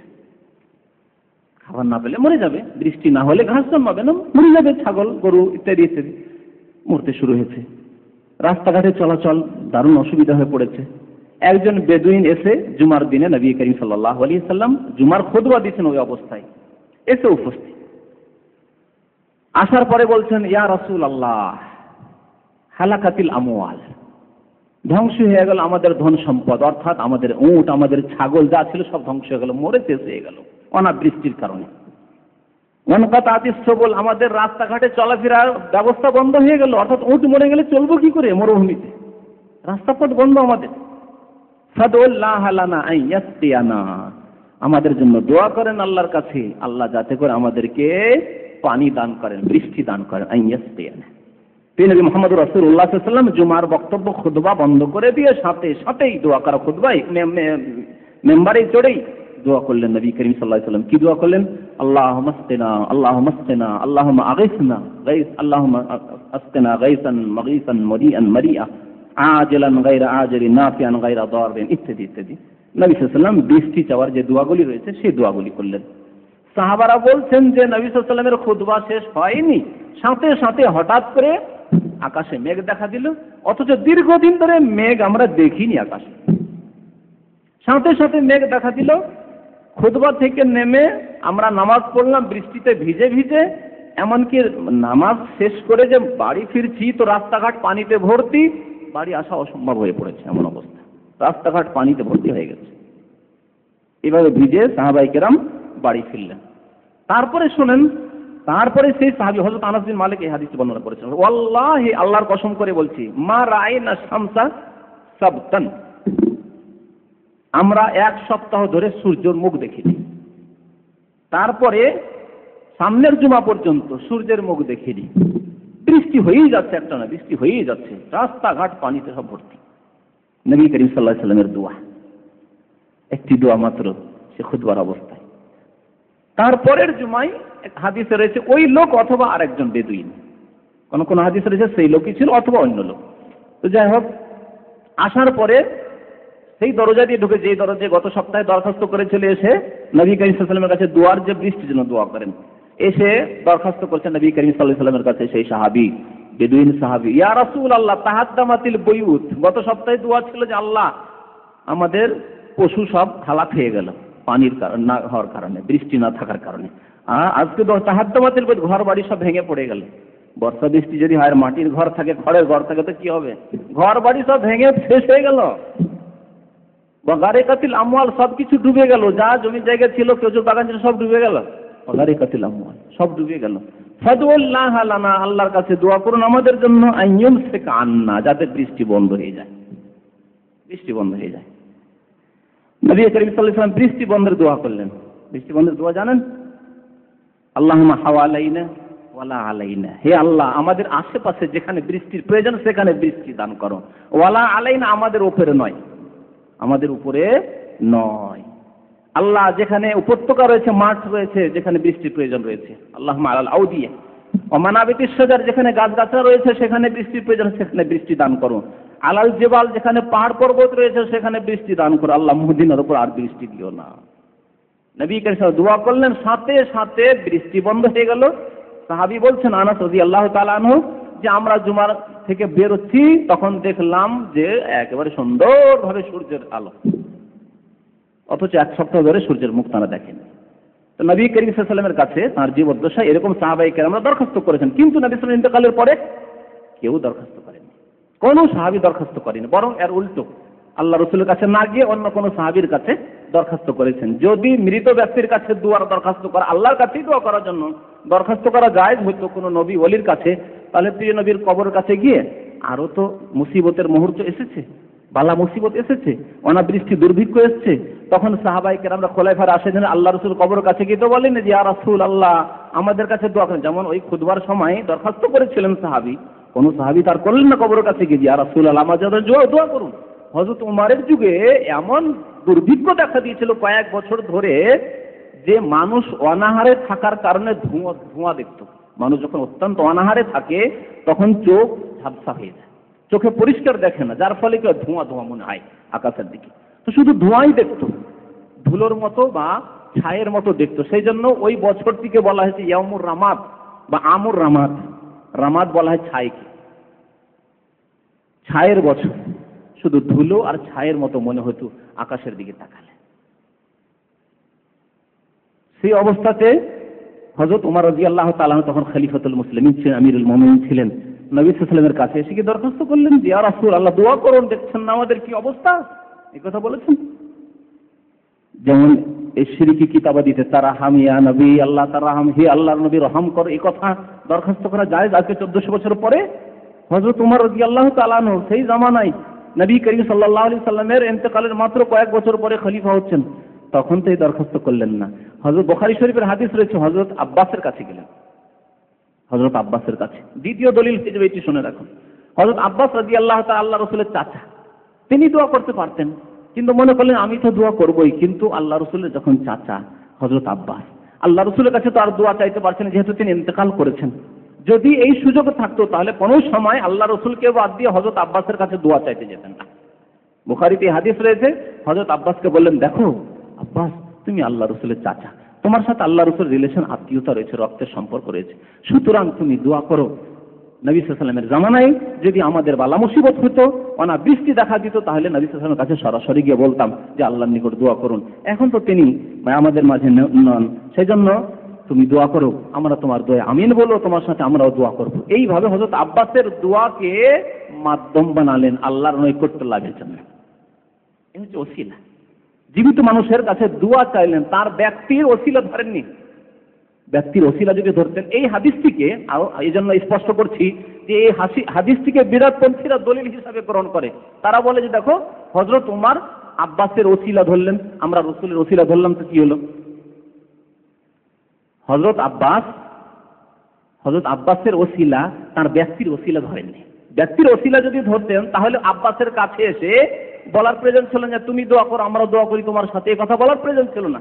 বরং বাড়িতে বসেই বা একসাথে আমরা যেমন এরকম বসে আছি, এখানে বসেই আমরা বলতে পারি, একজন এখানে নেই, সে বাইরে আছে, কোনো জায়গায় আছে, অনুপস্থিত, আল্লাহর নেক বান্দা, হে আল্লাহ, অমুকের ওসিলায় তোমার নিকট দোয়া করি, তুমি আমাদের দোয়া শোনো, আমাদের গুনাহ খাতা মাফ করে দাও, আমাদেরকে বৃষ্টি দান করো। বলতে পারি না? পারি না।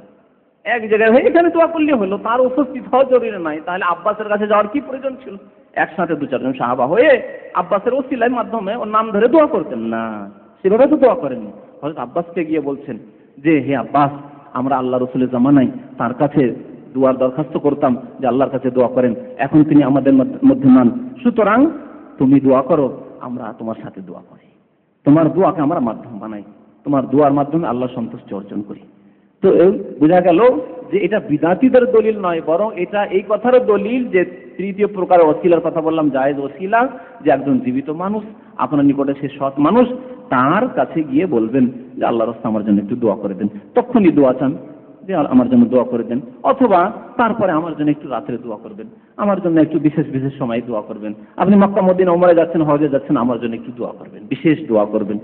এইভাবে দরখাস্ত করা হচ্ছে তৃতীয় প্রকার ওসিলা, জীবিত কোনো সৎ ব্যক্তির দোয়াকে মাধ্যম বানিয়ে এবং তার দোয়ার আশা করে যে তার দোয়া বেশি কবুল হবে আমার চাইতে, এই আশা রাখি, যার ফলে তার কাছে দরখাস্ত করা। নবী করিম সাল্লাল্লাহু আলাইহি ওয়াসাল্লামের কাছে এইভাবে সাহাবায়ে কেরামরা অনেক সময় দরখাস্ত করেছেন। একজন অন্ধ মানুষ এসে নবী করিম সাল্লাল্লাহু আলাইহি ওয়াসাল্লামের কাছে দরখাস্ত করেছেন, ইয়া রাসূলুল্লাহ উদুল্লাহ আলী আইয়ারুদ্দা আলাইয়া বাসারি, আল্লাহর নিকট দোয়া করুন যাতে করে আমার চক্ষু, আমার এই দৃষ্টিশক্তি আল্লাহ ফিরিয়ে দেন। নবী করিম সাল্লাল্লাহু আলাইহি ওয়াসাল্লাম বলছেন, দেখো ইনশাআতা সাবার, তুমি যদি চাও তো ধৈর্য ধারণ করো, ফালাকাল জান্নাত, তোমাকে আল্লাহ জান্নাত দেবে। এই দুইটি চক্ষু যে আল্লাহ দেননি তোমাকে, দৃষ্টিশক্তি দেননি, আল্লাহ অন্ধ করেছেন, এর প্রতিদান বদলা হচ্ছে জান্নাত। আর যদি তুমি সবর না করো তাহলে তোমার দাওয়াতুল আকা, তোমার জন্য দোয়া করব। তাহলে নবী সাল্লাল্লাহু আলাইহি ওয়াসাল্লামের জীবদ্দশায় সাহাবায়ে কেরাম দোয়া করেছেন। এই হচ্ছে শরীয়ত সম্মত ওসিলা। নাজায়েজ ওসিলার দিকে শুধু ইঙ্গিত করছি, এছাড়া বাকি কোনো ব্যক্তির মাধ্যমে, নবী হোক বা ওলি হোক, কেউ হোক না কেন, ব্যক্তির মাধ্যমে তার হক আল্লাহর উপর রয়েছে, তার মর্যাদা রয়েছে, তার মান রয়েছে, এই বলে বেহাক্কে মোহাম্মদ, বেহাক্কে গৌসে আজম, বেহাক্কে খাজা মঈনুদ্দিন চিশতি, তারপরে বেজাহে মোহাম্মদ, আল্লাহ আমি আমার বড় পীরের ওসিলায়, আমার নবীর ওসিলায়, এইভাবে সাহাবায়ে কেরামের ওসিলায়, আমার ইমাম সাহেবের ওসিলায়, আমার পীরের ওসিলায় আমি তোমার কাছে দোয়া করছি, এই ব্যক্তির ওসিলা ধরে দোয়া করা না কোরআন দ্বারা প্রমাণিত, যেমন আগেই বলেছি, না নবী সাল্লাল্লাহু আলাইহি ওয়াসাল্লাম হাদিস দ্বারা প্রমাণিত, না সাহাবায়ে কেরামদের আমলে প্রমাণিত, না আবু হানিফা, শাফি, মালিক, আহমদ থেকে প্রমাণিত। এখানে একটি উক্তি দিয়ে শেষ করে ইমাম আবু হানিফা রাহমাতুল্লাহ আলাইহি, কারণ ইমাম আবু হানিফার অনুসারী যারা হানাফি ভাই আমাদের দেশে, তারাই এই বিদাতি ওসিলা অধিকাংশই করে থাকে, যার ফলে ইমাম আবু হানিফার মত কি ছিল এই সম্পর্কে এই কথাটি দিয়ে। মহান আল্লাহর সমস্ত প্রশংসা, দরুদ ও সালাম নাজিল হোক আমাদের প্রিয় নবী মুহাম্মদ রাসূলুল্লাহ সাল্লাল্লাহু আলাইহি ওয়াসাল্লামের উপর। গত মঙ্গলবারে আমরা ওসিলা সম্পর্কে আলোচনা করেছিলাম। তাতে কোরআন এবং হাদিস থেকে শরীয়ত সম্মত ওসিলা, প্রথম ওসিলার অর্থ কি, ওসিলা শব্দের ব্যবহার কোরআনে, তারপরে ওসিলা জায়েজ বা বৈধ ওসিলা, শরীয়ত সম্মত ওসিলা যা অবলম্বন করবে একজন মুসলিম তার ইবাদত বন্দেগী এবং দুআই, তার সম্পর্কে আলোচনা হয়েছে, এবং নিষিদ্ধ ওসিলা দিকে সংক্ষিপ্ত ইশারা ইঙ্গিত হয়েছে। এই যে নিষিদ্ধ বা নাজায়েজ বিদাতি ওসিলা যা মানুষ অনেকেই দুআই করে থাকে, যার প্রমাণ না কোরআনে রয়েছে না হাদিসে রয়েছে। কোরআনে অনেক দোয়া রয়েছে আম্বিয়া এবং রসুলদের, আদম আলাইহিস সালাম থেকে শুরু করে এমন কোন নবী নেই যার দোয়ার কথা কোরআনে উল্লেখ নেই। আদম আলাইহিস সালামের দোয়ার কথা আছে কোরআনে, আছে না? আদম আর হাওয়ার কথা, কালা তুজনে বললে রব্বানা যালামনা আনফুসানা ওয়া ইল্লাম তাগফির লানা ওয়া তারহামনা লানাকুনান্না মিনাল খাসিরিন। নূহ আলাইহিস সালামের দোয়ার কথা সূরা নূহে আছে, রব্বি ইন্নী দাউতু কওমি লাইলান ওয়া নাহারা ফালাম ইয়াজিদহুম দুআই ইল্লা ফিরারা। এই করতে করতে বড় লম্বা আল্লাহর কাছে দরখাস্ত আছে। তারপরে অভিশাপের দোয়া, ওই কওম যাদেরকে 950 বছর তিনি দিনের দিকে ডাকলেন, আল্লাহর দিকে ডাকলেন, কিন্তু ঈমান নিয়ে আসলো না। রব্বি লা তাযার আলাল আরদি মিনাল কাফিরিনা দাইয়ারা ইন্নাকা ইন তাযারহুম ইউদিল্লু ইবাদাকা ওয়া লা ইয়ালিদু ইল্লা ফাজিরান কাফফারা রব্বিগফিরলি ওয়া লিওয়ালিদাইয়া ওয়া লিল মুমিনিনা ওয়াল মুমিনাত ইয়াওমা ইয়াকুমুল হিসাব ওয়া লা তাজিদুজ জালিমিনা ইল্লা তাবারা। তো এইভাবে ইব্রাহিম আলাইহিস সালামের তো দোয়া অনেক বেশি কোরআনে কারীমে। ইব্রাহিম আলাইহিস সালামের দোয়া অনেক সূরায় রয়েছে, সূরায়ে বাকারায় রয়েছে, সূরা ইব্রাহিমে বিস্তারিত দোয়া রয়েছে ইব্রাহিম আলাইহিস সালামের। এছাড়াও অন্যান্য সূরায় ইব্রাহিম আলাইহিস সালামের দোয়া রয়েছে। মক্কা সম্পর্কে দোয়া, তার বংশধর সম্পর্কে দোয়া, রব্বি জালনি মুকিমাস সালাতি ওয়া মিন যুররিয়াতি, আল্লাহ আমাকে নামাজ কায়েমকারী বানিয়ে দাও, আমার ছেলে মেয়ে সন্তান সন্ততিকে নামাজ কায়েমকারী বানিয়ে দাও, নামাজের কথা দোয়া করেছেন। তো অনেক দোয়াই রয়েছে ইব্রাহিম আলাইহিস সালাম। রব্বি জাল হাযাল বালাদা আমিনা ওয়াজনুবনি ওয়া বানিয়া আন না'বুদাল আসনাম, আল্লাহ এই মক্কা শহরকে নিরাপত্তার শহর বানিয়ে দাও। অনেকগুলি দোয়া ইব্রাহিম আলাইহিস সালামের রয়েছে যা আজকে আলোচনার সময় নেই। কিন্তু যেটি কথা বলার উদ্দেশ্য তা হচ্ছে যে এই কোরআনী যতগুলি দোয়া আছে আম্বিয়া এবং রাসূলদের, সেসব দোয়াই আল্লাহর কাছে দরখাস্ত করা ছাড়া সরাসরি কোনো মাধ্যম দিয়ে কোনো দরখাস্ত আছে? আপনাদের জিজ্ঞেস করছি, কোনো মাধ্যম দিয়ে কোনো দরখাস্ত আছে? আচ্ছা, কার ওসিলা দিয়ে?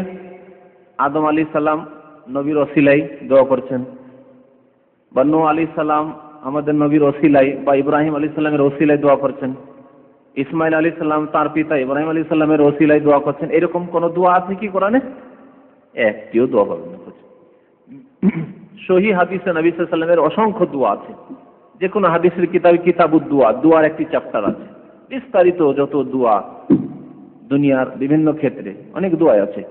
কোন দোয়াতে ওসিলার গন্ধ পর্যন্ত নেই, মাধ্যম দিয়ে সরাসরি আল্লাহর কাছে চাওয়া হয়েছে। এবং আল্লাহ কোরআনে আদেশও করেছেন, কি বলেছেন? ওয়াইজা সালাকা ইবাদি আন্নি ফাইন্নি করিব, আমার বান্দা যদি আমার সম্পর্কে জিজ্ঞেস করে, যখন জিজ্ঞেস করে হে নবী বলো ফাইন্নি করিব, আমি নিকটে।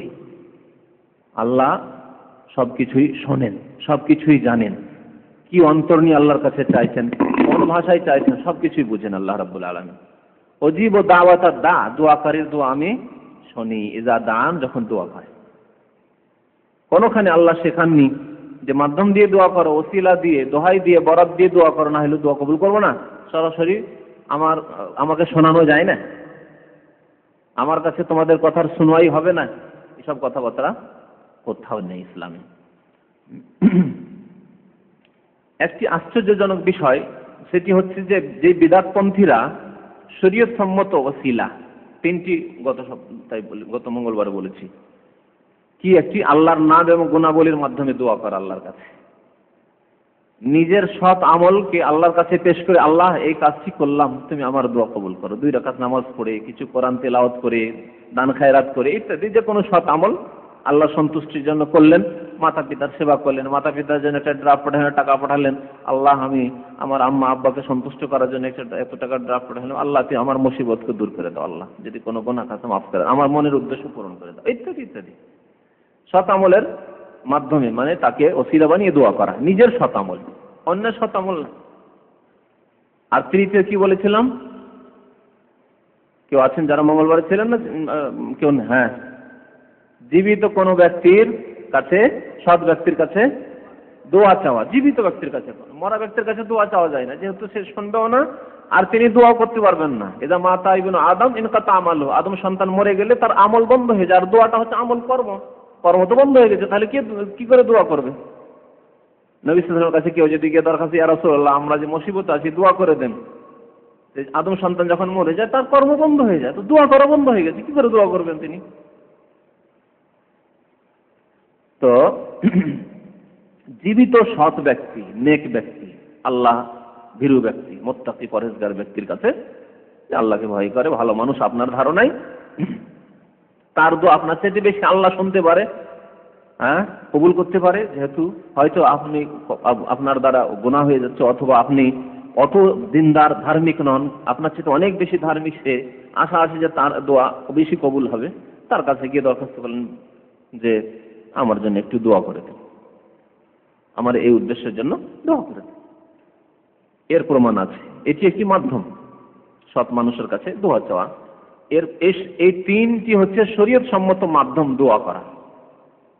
এর দলিল নিয়ে আলোচনা করেছিলাম, প্রত্যেকটি দলিল প্রমাণ নিয়ে আলোচনা করেছিলাম।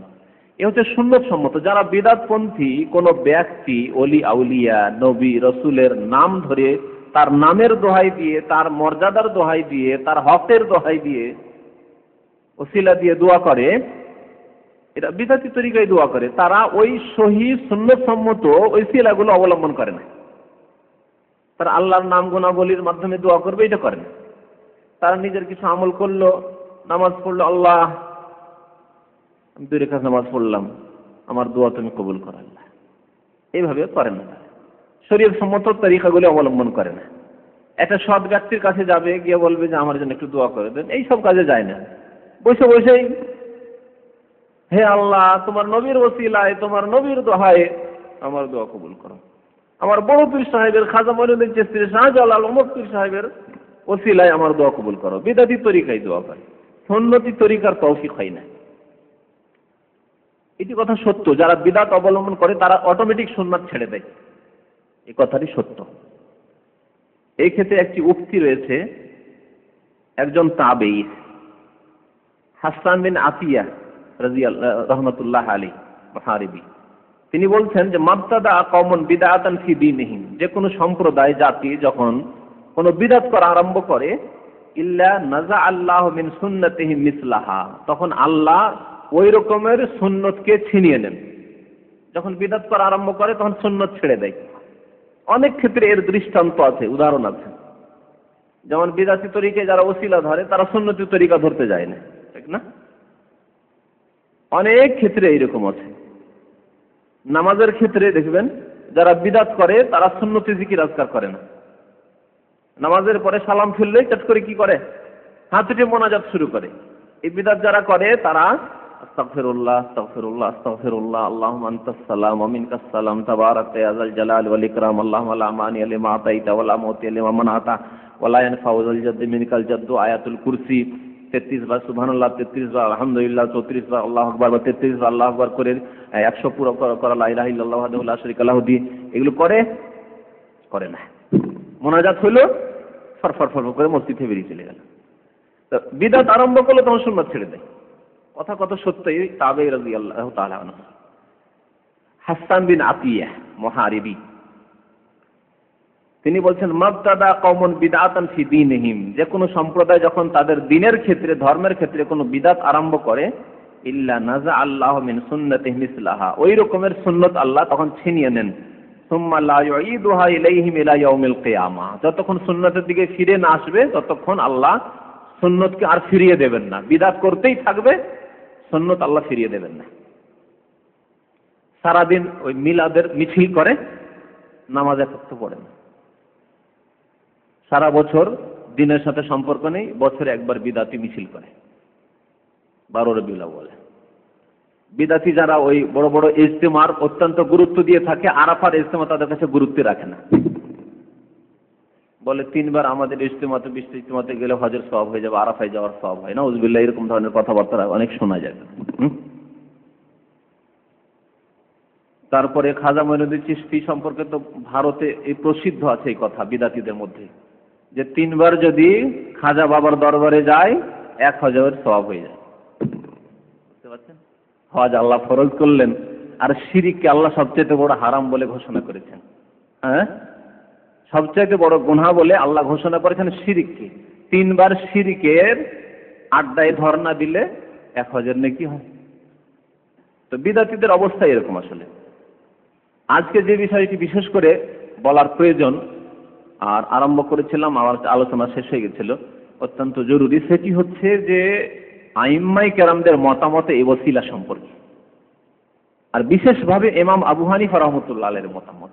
কারণ আমাদের উপমহাদেশে, ইন্ডিয়া, বাংলাদেশ, পাকিস্তানে অধিকাংশ যারা হানাফি মযহাব অবলম্বী, তারা এই বিদাতি ওসিলা ধরে থাকে। নবীর ওসিলাই দোয়া করে, ওলিয়া উলিয়ার ওসিলাই দোয়া করে, ওরাই করে থাকে। তাহলে তাদের কাছে যদি ইমাম আবু হানিফার উক্তি তুলে ধরি যে তিনি ওসিলা সম্পর্কে কি মন্তব্য করেছেন, যেহেতু আপনি হানাফি, তাহলে আপনাকে কমের পক্ষে হানাফি হয়ে টিকে থাকতে হলে কি করতে হবে? ইমাম আবু হানিফার কথা এবং কাজের ওপর আমল করতে হবে। আপনাকে ইমাম আবু হানিফাকে অনুসরণ করতে হবে, তার পথে চলতে হবে। আর আপনার কাজকর্ম, আপনার আকীদা, আপনার আমল যদি ইমাম আবু হানিফার কথার বিরোধী হয়, তাহলে এই হানাফি লেভেল রাখা উচিত হবে বা থাকবে এই লেভেল? হ্যাঁ, কি লজ্জাকর ব্যাপার! লেভেল তো মিথ্যা, হানাফি লেভেল, আর ইমাম আবু হানিফার উক্তির বিরোধিতা ওসিলার ক্ষেত্রে বা যে কোনো ক্ষেত্রে। তো আজকে ওসিলার ক্ষেত্রে আপনাদেরকে শোনাবো ইমাম আবু হানিফা রাহমাতুল্লাহ আলাইহি কি গাইড করেছেন ওসিলা সম্পর্কে। যে নবীর ব্যক্তি জাত, মনে রাখবেন, ব্যক্তিকে ওসিলা বানানো বা তার মর্যাদাকে, আল্লাহর নিকট মর্যাদাকে ওসিলা বানানো বা তার হককে ওসিলা বানানো, এগুলো হচ্ছে বিদাতি ওসিলা। ব্যক্তিকে ওসিলা বানানো, আর কি বললাম, মান মর্যাদাকে ওসিলা বানানো। এতে কোনো সন্দেহ নেই যে আল্লাহ রাব্বুল আলামিন রাসূলকে উচ্চ মর্যাদা দান করেছেন, কিন্তু মানুষ জাতির মধ্যে উচ্চ মর্যাদা আল্লাহ নবীকে দান করেছেন। কিন্তু আল্লাহর তুলনায় নবীর মর্যাদা কি? তিনি আব্দ গোলাম। ঠিক কিনা? কথাটা বুঝতে পারছেন না পারছেন না? মানব জাতির মধ্যে নবী সাল্লাল্লাহু আলাইহি ওয়াসাল্লামকে আল্লাহ সর্বোচ্চ মর্যাদা দান করেছেন। এমনকি যত নবী ওলি হয়েছে তার মধ্যে সর্বোচ্চ মর্যাদা কাকে দান করেছেন? শেষ নবী মুহাম্মদ রাসূলুল্লাহ সাল্লাল্লাহু আলাইহি ওয়াসাল্লামকে। তারপরে আল্লাহর ক্ষেত্রে তখন আল্লাহ এবং মুহাম্মদ দুইজনের কেমন সম্পর্ক? কিসের সম্পর্ক বলেন? আবদ এবং মাবুদ। আল্লাহ হচ্ছেন মাবুদ, যার ইবাদত করতে হবে, আর মুহাম্মদ সাল্লাল্লাহু আলাইহি ওয়াসাল্লাম আব্দুল্লাহ ওয়া রাসূলুহু, আল্লাহর গোলাম, আল্লাহর বান্দা।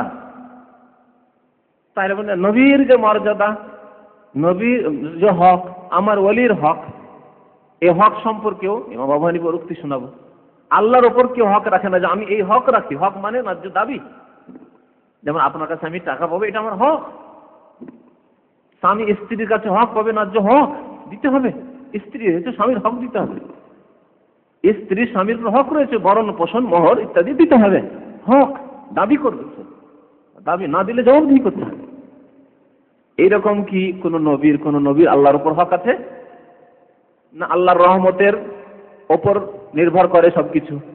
আল্লাহ যদি দয়া করেন, আল্লাহর দয়া ছাড়া কেউ মুক্তি পাবে না। এ কথাই হাদিসে বলা হয়েছে, কোন মানুষ, কোন ব্যক্তি আল্লাহর রহমত ছাড়া মুক্তি পাবে না। আল্লাহর রহমতই সবাই উদ্ধার হবেন, নবী, ওলি, রাসূল সবাই, মুসলিম, মুমিন। তো আল্লাহর ওপর কোন বান্দার ওই রকমের হক নেই যে হক পুরা করতে আল্লাহ বাধ্য আছে কি? নেই। তাহলে বিহাক্কে নবিয়্যিকা আসআলুকা বিহাক্কে নবিয়্যিকা, আমি আদম আলাইহিস সালামের ঘটনা মনে করিয়ে দিবেন শেষখানে। আদম আলাইহিস সালামের যে ওই ওসিলার জাল হাদিস, ওইটা শেষখানে শোনাবো। কিন্তু ওতে ওই যে বিহাক্কে মুহাম্মদ ওই কথা আছে। তো মুহাম্মদ সাল্লাল্লাহু আলাইহি ওয়াসাল্লামের হক আল্লাহর উপর, হক কোথায় আছে? কোন মানুষের, কোন ব্যক্তির আল্লাহর উপর কোনো হক নেই যে হক পুরা করতেই হবে আল্লাহকে। আল্লাহ যদি কিছু দিয়ে থাকেন, দান করে থাকেন, এটি আল্লাহর নিছক ফজল, করম, রহমত, দান, অনুগ্রহ। যালিকা ফজলুল্লাহ, আল্লাহ কোরআনে বলছেন আল্লাহর ফজল, আল্লাহর অনুগ্রহ। এখন আসি ইমাম আবু হানিফা রাহমাতুল্লাহির উক্তিগুলির দিকে। হানাফি মাযহাবের একটি প্রসিদ্ধ কিতাব, বিরাট একটি কিতাব, বেশ কয়েক খণ্ডে আছে, দুররে মুখতার। দুররে মুখতার এই কিতাবের দ্বিতীয় খণ্ড 630 পৃষ্ঠায়, 630 পৃষ্ঠায় হানাফি মাযহাবের প্রসিদ্ধ কিতাব। ইমাম আবু হানিফা রাহমাতুল্লাহির এই উক্তি নকল করা হয়েছে সেই কিতাবে, কি লা ইয়ামবাগি লি আহাদিন আন ইয়াদু আল্লাহ ইল্লা বিহি, কোন মানুষের জন্য উচিত নয় যে আল্লাহর নিকট দোয়া করবে কারো মাধ্যমে, আল্লাহ ছাড়া, ইল্লা বিহি তার ছাড়া, তার ছাড়া, তার নাম গুণাবলী ছাড়া অন্য কোনো মাধ্যম দিয়ে নয়। সরাসরি আল্লাহর কাছে দোয়া করবে, আল্লাহ তুমি রহমান, দয়া করো। গত মঙ্গলবারে বলেছি আমি, আল্লাহ তুমি গফুর গাফফার, ক্ষমাশীল, মার্জনা করো, ক্ষমা করো। হ্যাঁ, এইভাবে। তারপরে আল্লাহ রাব্বুল আলামিন ওই আয়াত পেশ করেছেন, ওয়ালিল্লাহিল আসমাউল হুসনা ফাদউহু বিহা, আল্লাহর ভালো ভালো নাম রয়েছে, সেই ভালো ভালো নামগুলির মাধ্যমে আল্লাহর নিকট দোয়া করো। তাহলে আল্লাহর নাম দিয়ে আল্লাহর কাছে দোয়া করতে হবে, অন্য নাম দিয়ে না। হে আল্লাহ তোমার মুহাম্মদের ওসিলায়, তোমার বড় পীরের ওসিলায়, গৌসুল আজম গরিব নওয়াজের ওসিলায়, না, কোন মানুষের জন্যই উচিত নয়। এই একটি উক্তি বললাম। দ্বিতীয় উক্তি শুনুন, ফতোয়া আলমগীরের নাম শুনেছেন? হানাফি মাযহাবের ফতোয়ার সবচেয়ে বড় কিতাব। এই ফতোয়া আলমগীরি কে সংকলন করেছিল জানেন? বাদশাহ আলমগীর। বাদশাহ আলমগীর কে? আলমগীর কার নাম? কোন বাদশার নাম? আওরঙ্গজেব। আওরঙ্গজেবের অপর নাম হচ্ছে আলমগীর। তো আওরঙ্গজেবের নাম ছিল আলমগীর। এই বাদশাহ আলমগীরের একটি কমিটি ছিল, ওলামা কমিটি। এই ওলামা কমিটিতে অনেক বড় বড় ওলামায়ে কেরামরা ছিলেন। তার মধ্যে একজন ছিলেন শীর্ষস্থানীয় আলেম শাহ ওলিউল্লাহ মুহাদ্দিস দেহলভীর পিতা শাহ আব্দুর রহিম দেহলভী। এই ওলামা কমিটি ফতোয়া লিখতেন, সংকলন করতেন, তাদের ওজিফা ভাতা দেওয়া হতো, আর তাদের কাজই ছিল এই ফতোয়া সংকলন করা, এই ফতোয়া আলমগীরি, যার নাম পরে হয় ফতোয়া আলমগীরি। আমাদের দেশে এই ফতোয়ার কিতাব ফতোয়া আলমগীরি বলে পরিচিত, আরব জগতে ফতোয়া আলমগীরি বলে জানে না, ফতোয়া হিন্দিয়া বলে জানে। ওর নাম হচ্ছে ফাতাওয়া হিন্দিয়া। ভারতে লেখা হয়েছে ফতোয়ার কিতাব, তো সেই জন্য এই ফতোয়ার নাম হচ্ছে ফতোয়া হিন্দিয়া, দিল্লিতে লেখা হয়েছে। তো এই ফতোয়ার কিতাবের পঞ্চম খণ্ড 280 পৃষ্ঠায় রয়েছে। কি রয়েছে? ওয়াকাল আল কদুরি, ইমাম কদুরি। হানাফি মাযহাবের একটি কিতাব রয়েছে কদুরি, ফিকহের কিতাব। এই কদুরি আসলে লেখকের না, আমার দেশের দ্বিতীয় তৃতীয় শ্রেণীতে এই কিতাবটি পড়া হয়, ফিকহের কিতাব, সংক্ষিপ্ত। এই ইমাম কদুরি লিখেছে ফি কিতাবিল কবির ফিল ফিকর শারহুল কারাখিতে। কি বলেছেন? ইমাম আবু ইউসুফ, ইমাম আবু হানিফার ছাত্র, তিনি বর্ণনা করছেন তার ওস্তাদ ইমাম আবু হানিফা থেকে, কি লা ইয়ামবাগি লি আহাদিন আন ইয়াদু আল্লাহ ইল্লা বিহি, কোন মানুষের জন্য উচিত নয়, সমীচীন নয় যে আল্লাহ ছাড়া অন্যের মাধ্যমে চাইবে। আল্লাহর মাধ্যম ছাড়া মানে আল্লাহর নাম ও গুণাবলীর মাধ্যম ছাড়া অন্য কোনো মাধ্যম দিয়ে, অন্য কোনো ওসিলা দিয়ে দোয়া চাইবে না, কোনো নবী রসুলের কথা। ও আকরাহু আন ইয়াকুলা বিমাআকিদিল ইজ্জ মিন আরশিকা, তিনি বলছেন এমনকি আমি অপছন্দ করি যে কেউ বলবে যে হে আল্লাহ তোমার আরশের, আল্লাহর যে আরশ রয়েছে, তোমার আরশের যে মান রয়েছে, ইজ্জত রয়েছে, তার মাধ্যমে আমি তার ওসিলায় দোয়া চাই। যেহেতু আল্লাহর আরশ আল্লাহর সৃষ্টি, না আল্লাহর সৃষ্টি নয়, আল্লাহর সৃষ্টি, তার মান মর্যাদা। আও বিহাক্কি খালকিকা, তোমার সৃষ্টি জগতের মাখলুকাতের যে হক রয়েছে তোমার উপর, এই ওসিলায় আমাকে এই চিজ দান করো, এই জিনিস দান করো, বা আমার এই উদ্দেশ্য পূরণ করো। এটি হচ্ছে ইমাম আবু হানিফার উক্তি এবং ইমাম আবু ইউসুফের উক্তি। তাহলে জায়েজ নয় কথা।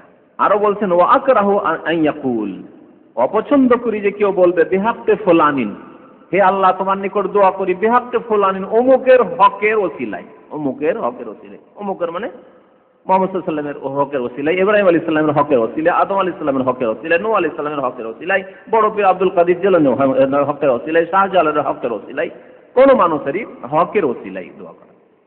আও বিহাক্কি আমবিয়াইকা ওয়া রাসূলিকা, অথবা বলল হে আল্লাহ তোমার নবীদের যে হক রয়েছে তোমার উপর, তোমার রসুলদের যে হক রয়েছে, ওর ওসিলায় দোয়া করি। আকরাহু আমি অপছন্দ করি। আর আমি গত মঙ্গলবারে বলেছি যে ফোকাহায়ে কেরামরা যখন আকরাহ ব্যবহার করেন তো কারাহাতে তাহরিম উদ্দেশ্য, মানে হারাম। কারাহাত দুই প্রকার, একটা হচ্ছে কারাহাতে তাহরিম, আর একটা কারাহাতে তানজিহ বলে ফিকহের কিতাবে। তো যখনই তারা কারাহ শুধু বলবে আকরাহ, তার মানে কারাহাতে তাহরিম, হারাম মনে করি, এমন মাকরুহ যা হারাম। ওয়াবিহাক্কিল বাইতুল হারাম, কেউ যদি দোয়া করে আল্লাহ তোমার যে আল্লাহর তোমার কাবা ঘর যে রয়েছে, বাইতুল হারাম রয়েছে, এই কাবা ঘরের ওসিলায় দোয়া করি, জায়েজ। কাবা ঘর কি বলে আমাদের, তার হক আল্লাহর উপর, এই ওসিলা দিয়ে কেউ যদি দোয়া করে, না, জায়েজ নাই।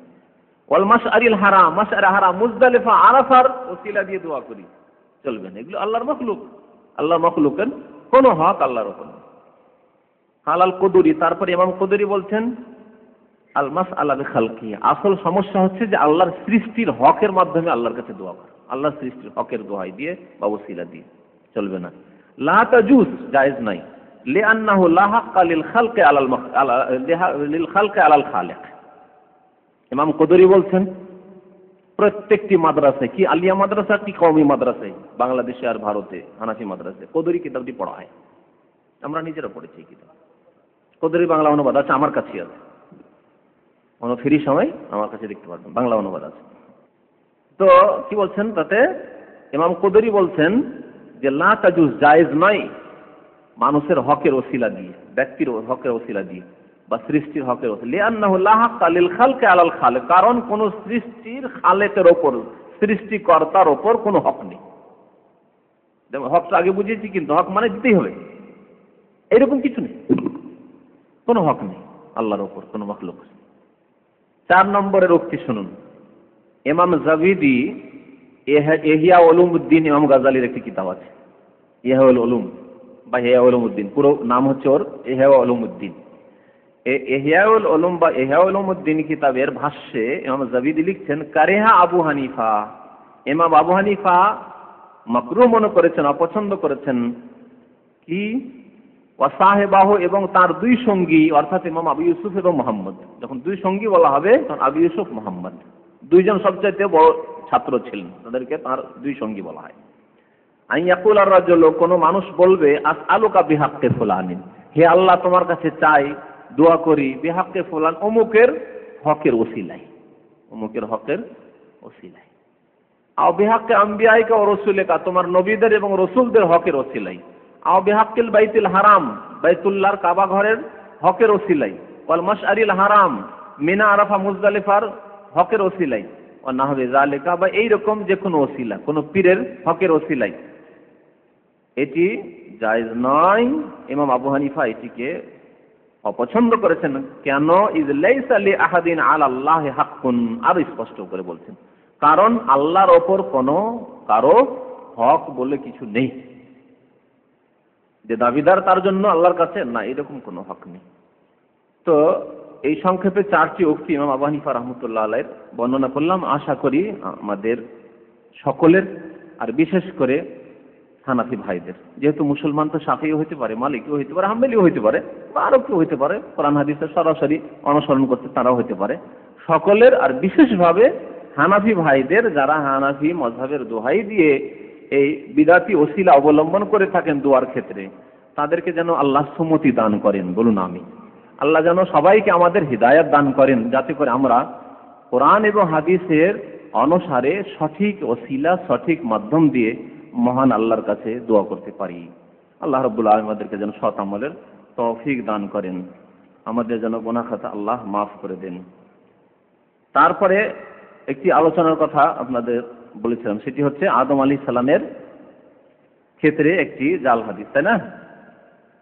যারা এই বিদাতি ওসিলা অবলম্বন করে থাকে, তাদের কিছু দলিল ওই জাল এবং জয়ীফ হাদিস রয়েছে। কোরআনে নেই, সহিহ হাদিসে তো নেই, কোনো সহিহ হাদিসে নেই, তবে জাল জয়ীফ হাদিস আছে। এই জাল হাদিসগুলি একাধিক রয়েছে, তার মধ্যে একটি প্রসিদ্ধ হাদিস যেটি বেশি বর্ণনা করে থাকে তারা, সেটি হচ্ছে আদম আলাইহিস সালামের তওবা সংক্রান্ত হাদিস। হযরত উমর ইবনে খাত্তাব রাদিয়াল্লাহু তাআলা আনহু বর্ণনা করেছেন। এই হাদিসটি মুস্তাদরাক হাকিমে রয়েছে, ইমাম হাকিমের একটি হাদিসের কিতাব রয়েছে যে কিতাবের নাম হচ্ছে আল মুস্তাদরাক আলা সহিহাইন, পূর্ণাঙ্গ নাম। মুস্তাদরাকে রয়েছে। হাদিসটির অবস্থা পরে বর্ণনা করবো, হাদিসটি আগে শোনাই। হযরত উমর ইবনে খাত্তাব থেকে বর্ণিত হাদিস, নবী সাল্লাল্লাহু আলাইহি ওয়াসাল্লাম নাকি বলছেন, লাম্মা ইকতারাফা আদামুল খাতিয়া, আদম আলাইহিস সালাম যখন গুনাহ করে ফেললেন, মানে যে গাছের কাছে আল্লাহ যেতে নিষেধ করেছিলেন সেই গাছের কাছে চলে গেলেন, সেই গাছের ফল খেয়ে ফেললেন। কালা, আল্লাহ জান্নাত থেকে বের করে দিলেন, জান্নাত থেকে জমিনে নামিয়ে দেওয়া হলো তাকে, তার স্ত্রী হাওয়াকে। ঘুরে বেড়াচ্ছেন, আল্লাহর কাছে এখন দোয়া করছেন। দোয়া কি করলেন? এই হাদিসে এই দোয়াটি বর্ণনা করা হয়েছে, ইয়া রব্বে আসআলুকা বিহাক্কি মুহাম্মদ, ইয়া রব্বে, হে পরওয়ারদিগার, হে পালনকর্তা, হে প্রতিপালক, আসআলুকা, তোমার কাছে দোয়া করি, বিহাক্কি মুহাম্মদ, মুহাম্মদ সাল্লাল্লাহু আলাইহি ওয়াসাল্লামের হকের ওসিলায়। যে বিহাক্কি মুহাম্মদ, এই হক সম্পর্কে কিন্তু ইমাম আবু হানিফার 4টি উক্তি শুনে আসলেন, বলবেন আসআলুকা বিহাক্কি মুহাম্মদ। যে ইমাম আবু হানিফা জায়েজ নয় বলছেন, কারাহাতে তাহরিম বলছেন, সে ইমাম আবু হানিফা কি এই হাদিসটি জানতেন না? আসআলুকা বিহাক্কি মুহাম্মদ যদি হাদিসটি সহিহ হইতো, হাদিসটি যদি সহিহ হইতো তো ইমাম আবু হানিফা এই হাদিসটি জানতেন না? যে আদম আলাইহিস সালাম বিহাক্কি মুহাম্মদ বলে দোয়া করলেন আর আল্লাহ দোয়া শুনলেন, তাহলে তারপরে যখন তিনি হারাম বলছেন, জায়েজ নয় বলছেন, কারাহাতে তাহরিম বলছেন, তাহলে বুঝে নিতে হবে যে হাদিস সহিহ নয়। আর আরো স্পষ্ট করব কেন সহিহ নয়, তাও আজকে বর্ণনা করব। যদি আমার জাল জয়ীফের কয়েকটা বক্তব্য আছে, তাতে এই আলোচনা এসছে, কিন্তু ওসিলার আজকের এতে এই হাদিসটি উল্লেখ করে দেয় ভালো হবে। লেমা গাফার তালি, হে আল্লাহ, মুহাম্মদ সাল্লাল্লাহু আলাইহি ওয়াসাল্লামের ওসিলা দিয়ে দোয়া করি, তার হকের ওসিলা দিয়ে, যে আল্লাহ আমার গুনাহ খাতা মাফ করে দাও। ফাকালা ইয়া আদম, আল্লাহ তখন বলে, হে আদম, ওয়া কাইফা আরাফতা মুহাম্মাদান ওয়া লাম আখলুকহু। আদমকে আল্লাহ জিজ্ঞেস করছেন, হে আদম, তুমি মুহাম্মদ সাল্লাল্লাহু আলাইহি ওয়াসাল্লামকে কি করে চিনলে, অথচ তাকে এখন আমি সৃষ্টি করিনি, এখন আমি সৃষ্টি করিনি। আচ্ছা, এই জাল হাদিসের আরেকটি মজার কথা, আমাদের দেশে বিদাতীরা কি বলে, যে সারা পৃথিবীর সৃষ্টির আগেই নবীর নূর সৃষ্টি করে দেওয়া হয়েছে। তাই আবার আল্লাহ কি করে জিজ্ঞেস করছেন আদমকে, যে আরে ওকে তো সৃষ্টি করিনি আদম, তা তুমি কি করে জানলে? এই জাল হাদিসের ওসিলা, বিদাতি ওসিলাটা নিয়ে নিলে আর এই কথাটা কেন নেও না, যে নবী সাল্লাল্লাহু আলাইহি ওয়াসাল্লাম তাহলে 1400 বছর আগে আমেনার পেট থেকে এসে, তার আগে সৃষ্টি হননি, পৃথিবী হয়নি, আরশ কুরসি হয়নি, আকাশ জমিন হয়নি, সব কিছু ছিল না পৃথিবীতে, তার আগেই মুহাম্মদের নূর সৃষ্টি করা হয়েছে। ও এক জাল কথা, বড় জাল কথা, এই জালিয়াতির ধর্ম এই বিদাতীদের। কালা ইয়া রব্বি, তখন আদম আলাইহিস সালাম বলছে, হে আল্লাহ, লাম্মা খালাকতানি বিয়াদিক, যখন তুমি নিজ হাতে আমাকে সৃষ্টি করলে, ওয়া নাফাখতা ফিয়া মির রূহিক, আর তোমার রূহ, স্পেশাল রূহ যখন আমাকে দান করলে, আর মাটির যে বডিটি পড়েছিল আর রূহ সঞ্চারিত হতে এক বসে গেলেন উঠে, রাফাতু রাসি, তখন মাথা উঠিয়ে দেখলাম, মাথাটা উঠিয়ে দৃষ্টি ওপর দিয়ে করে দেখলাম, ফারাআইতু আলা কাওয়াইমিল আরশে মাকতুবান, তখন দেখলাম আরশের পায়াতে লিখা, আরশের যে এগুলো পায়াগুলো তাতে লিখা দেখলাম। কি লিখা দেখলাম? মাকতুবান লা ইলাহা ইল্লাল্লাহ মুহাম্মাদুর রাসূলুল্লাহ, লিখা আছে তাতে লা ইলাহা ইল্লাল্লাহ, আল্লাহ ছাড়া কেউ সত্য ইলাহ নেই, মাবুদ নেই, মুহাম্মদ সাল্লাল্লাহু আলাইহি ওয়াসাল্লাম আল্লাহর রাসূল। ফাআলিমতু, তখন আমি উপলব্ধি করলাম, জানতে পারলাম, আন্নাকা লাম তুযিফ ইলা ইসমিকা ইল্লা আহাব্বাল খালকি ইলাইক, তোমার নামের সাথে লা ইলাহা ইল্লাল্লাহর সাথে যখন মুহাম্মদুর রাসূলুল্লাহ আছে, তাহলে বোঝা যাচ্ছে যে তোমার প্রিয় বান্দাই হবেন তিনি। তাই তার ওসিলা, তার হকের ওসিলা দিয়েই দোয়া করলাম। ফাকাল, তখন আল্লাহ বললেন, গফারতু লাক, যাও তোমার মাফ করে দিলাম। ওয়ালাউলা মুহাম্মদ মা খালাকতুকা, আর জেনে রাখো, মুহাম্মদ না হলে তোমাকে সৃষ্টি করতাম না, মুহাম্মদ না হলে। এই একটি জাল, আরেকটি জাল, যে কথাটি বিদাতীরা বর্ণনা করে, যে মুহাম্মদ সাল্লাল্লাহু আলাইহি ওয়াসাল্লাম না হলে, না হইতো আরশ কুরসি, না হইতো লৌহ কলম, কিচ্ছু হতো না। সের শায়রি অনেক গজল আছে আমাদের দেশে, কিচ্ছু হইতো না পৃথিবীতে। অথচ আল্লাহ কোরআনে কি বলছেন, যে মানব জাতিকে আল্লাহ কি জন্য সৃষ্টি করেছেন? ইবাদতের জন্য। আর এখানে হচ্ছে মানব জাতিকে আল্লাহ সৃষ্টি করেছেন মুহাম্মদের জন্য। কোনটা নেবেন বলেন? কোরআনের কথা নেব, আমা খালাকতুল জিন্না ওয়াল ইনসা ইল্লা লিয়াবুদুন, মানুষ এবং জিনকে আমি আমার ইবাদতের উদ্দেশ্যে সৃষ্টি করেছি, এই কথা নেবেন কোরআনের কথা, না এই জাল কথা যে নবী না হলে আদমের সৃষ্টি হতো না, তার মানে মানব জাতি হতো না। মুস্তাদরাক হাকিমের 2য় খণ্ড 615 পৃষ্ঠায় এই হাদিস আছে।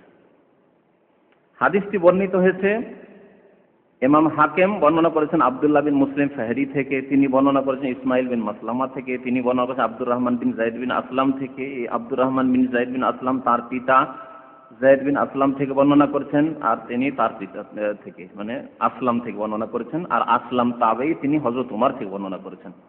এই হচ্ছে হাদিস। হাদিসটি সম্পর্কে ইমাম যাহাবীর মত শুনেন। ইমাম যাহাবী 8ম শতাব্দীর মুহাদ্দিস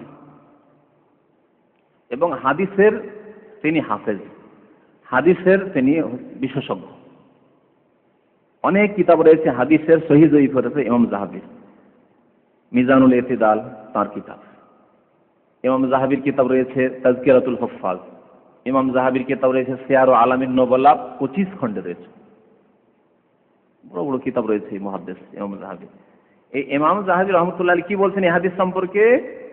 কুলতু বাল মাওদুউন, এই হাদিসটি হচ্ছে মওযু। মওযু মানে গড়া, জাল গড়া, গড়া হাদিস। ও আব্দুর রহমান ওয়াহিন, কারণ কি? কারণ হচ্ছে আব্দুর রহমান একেবারে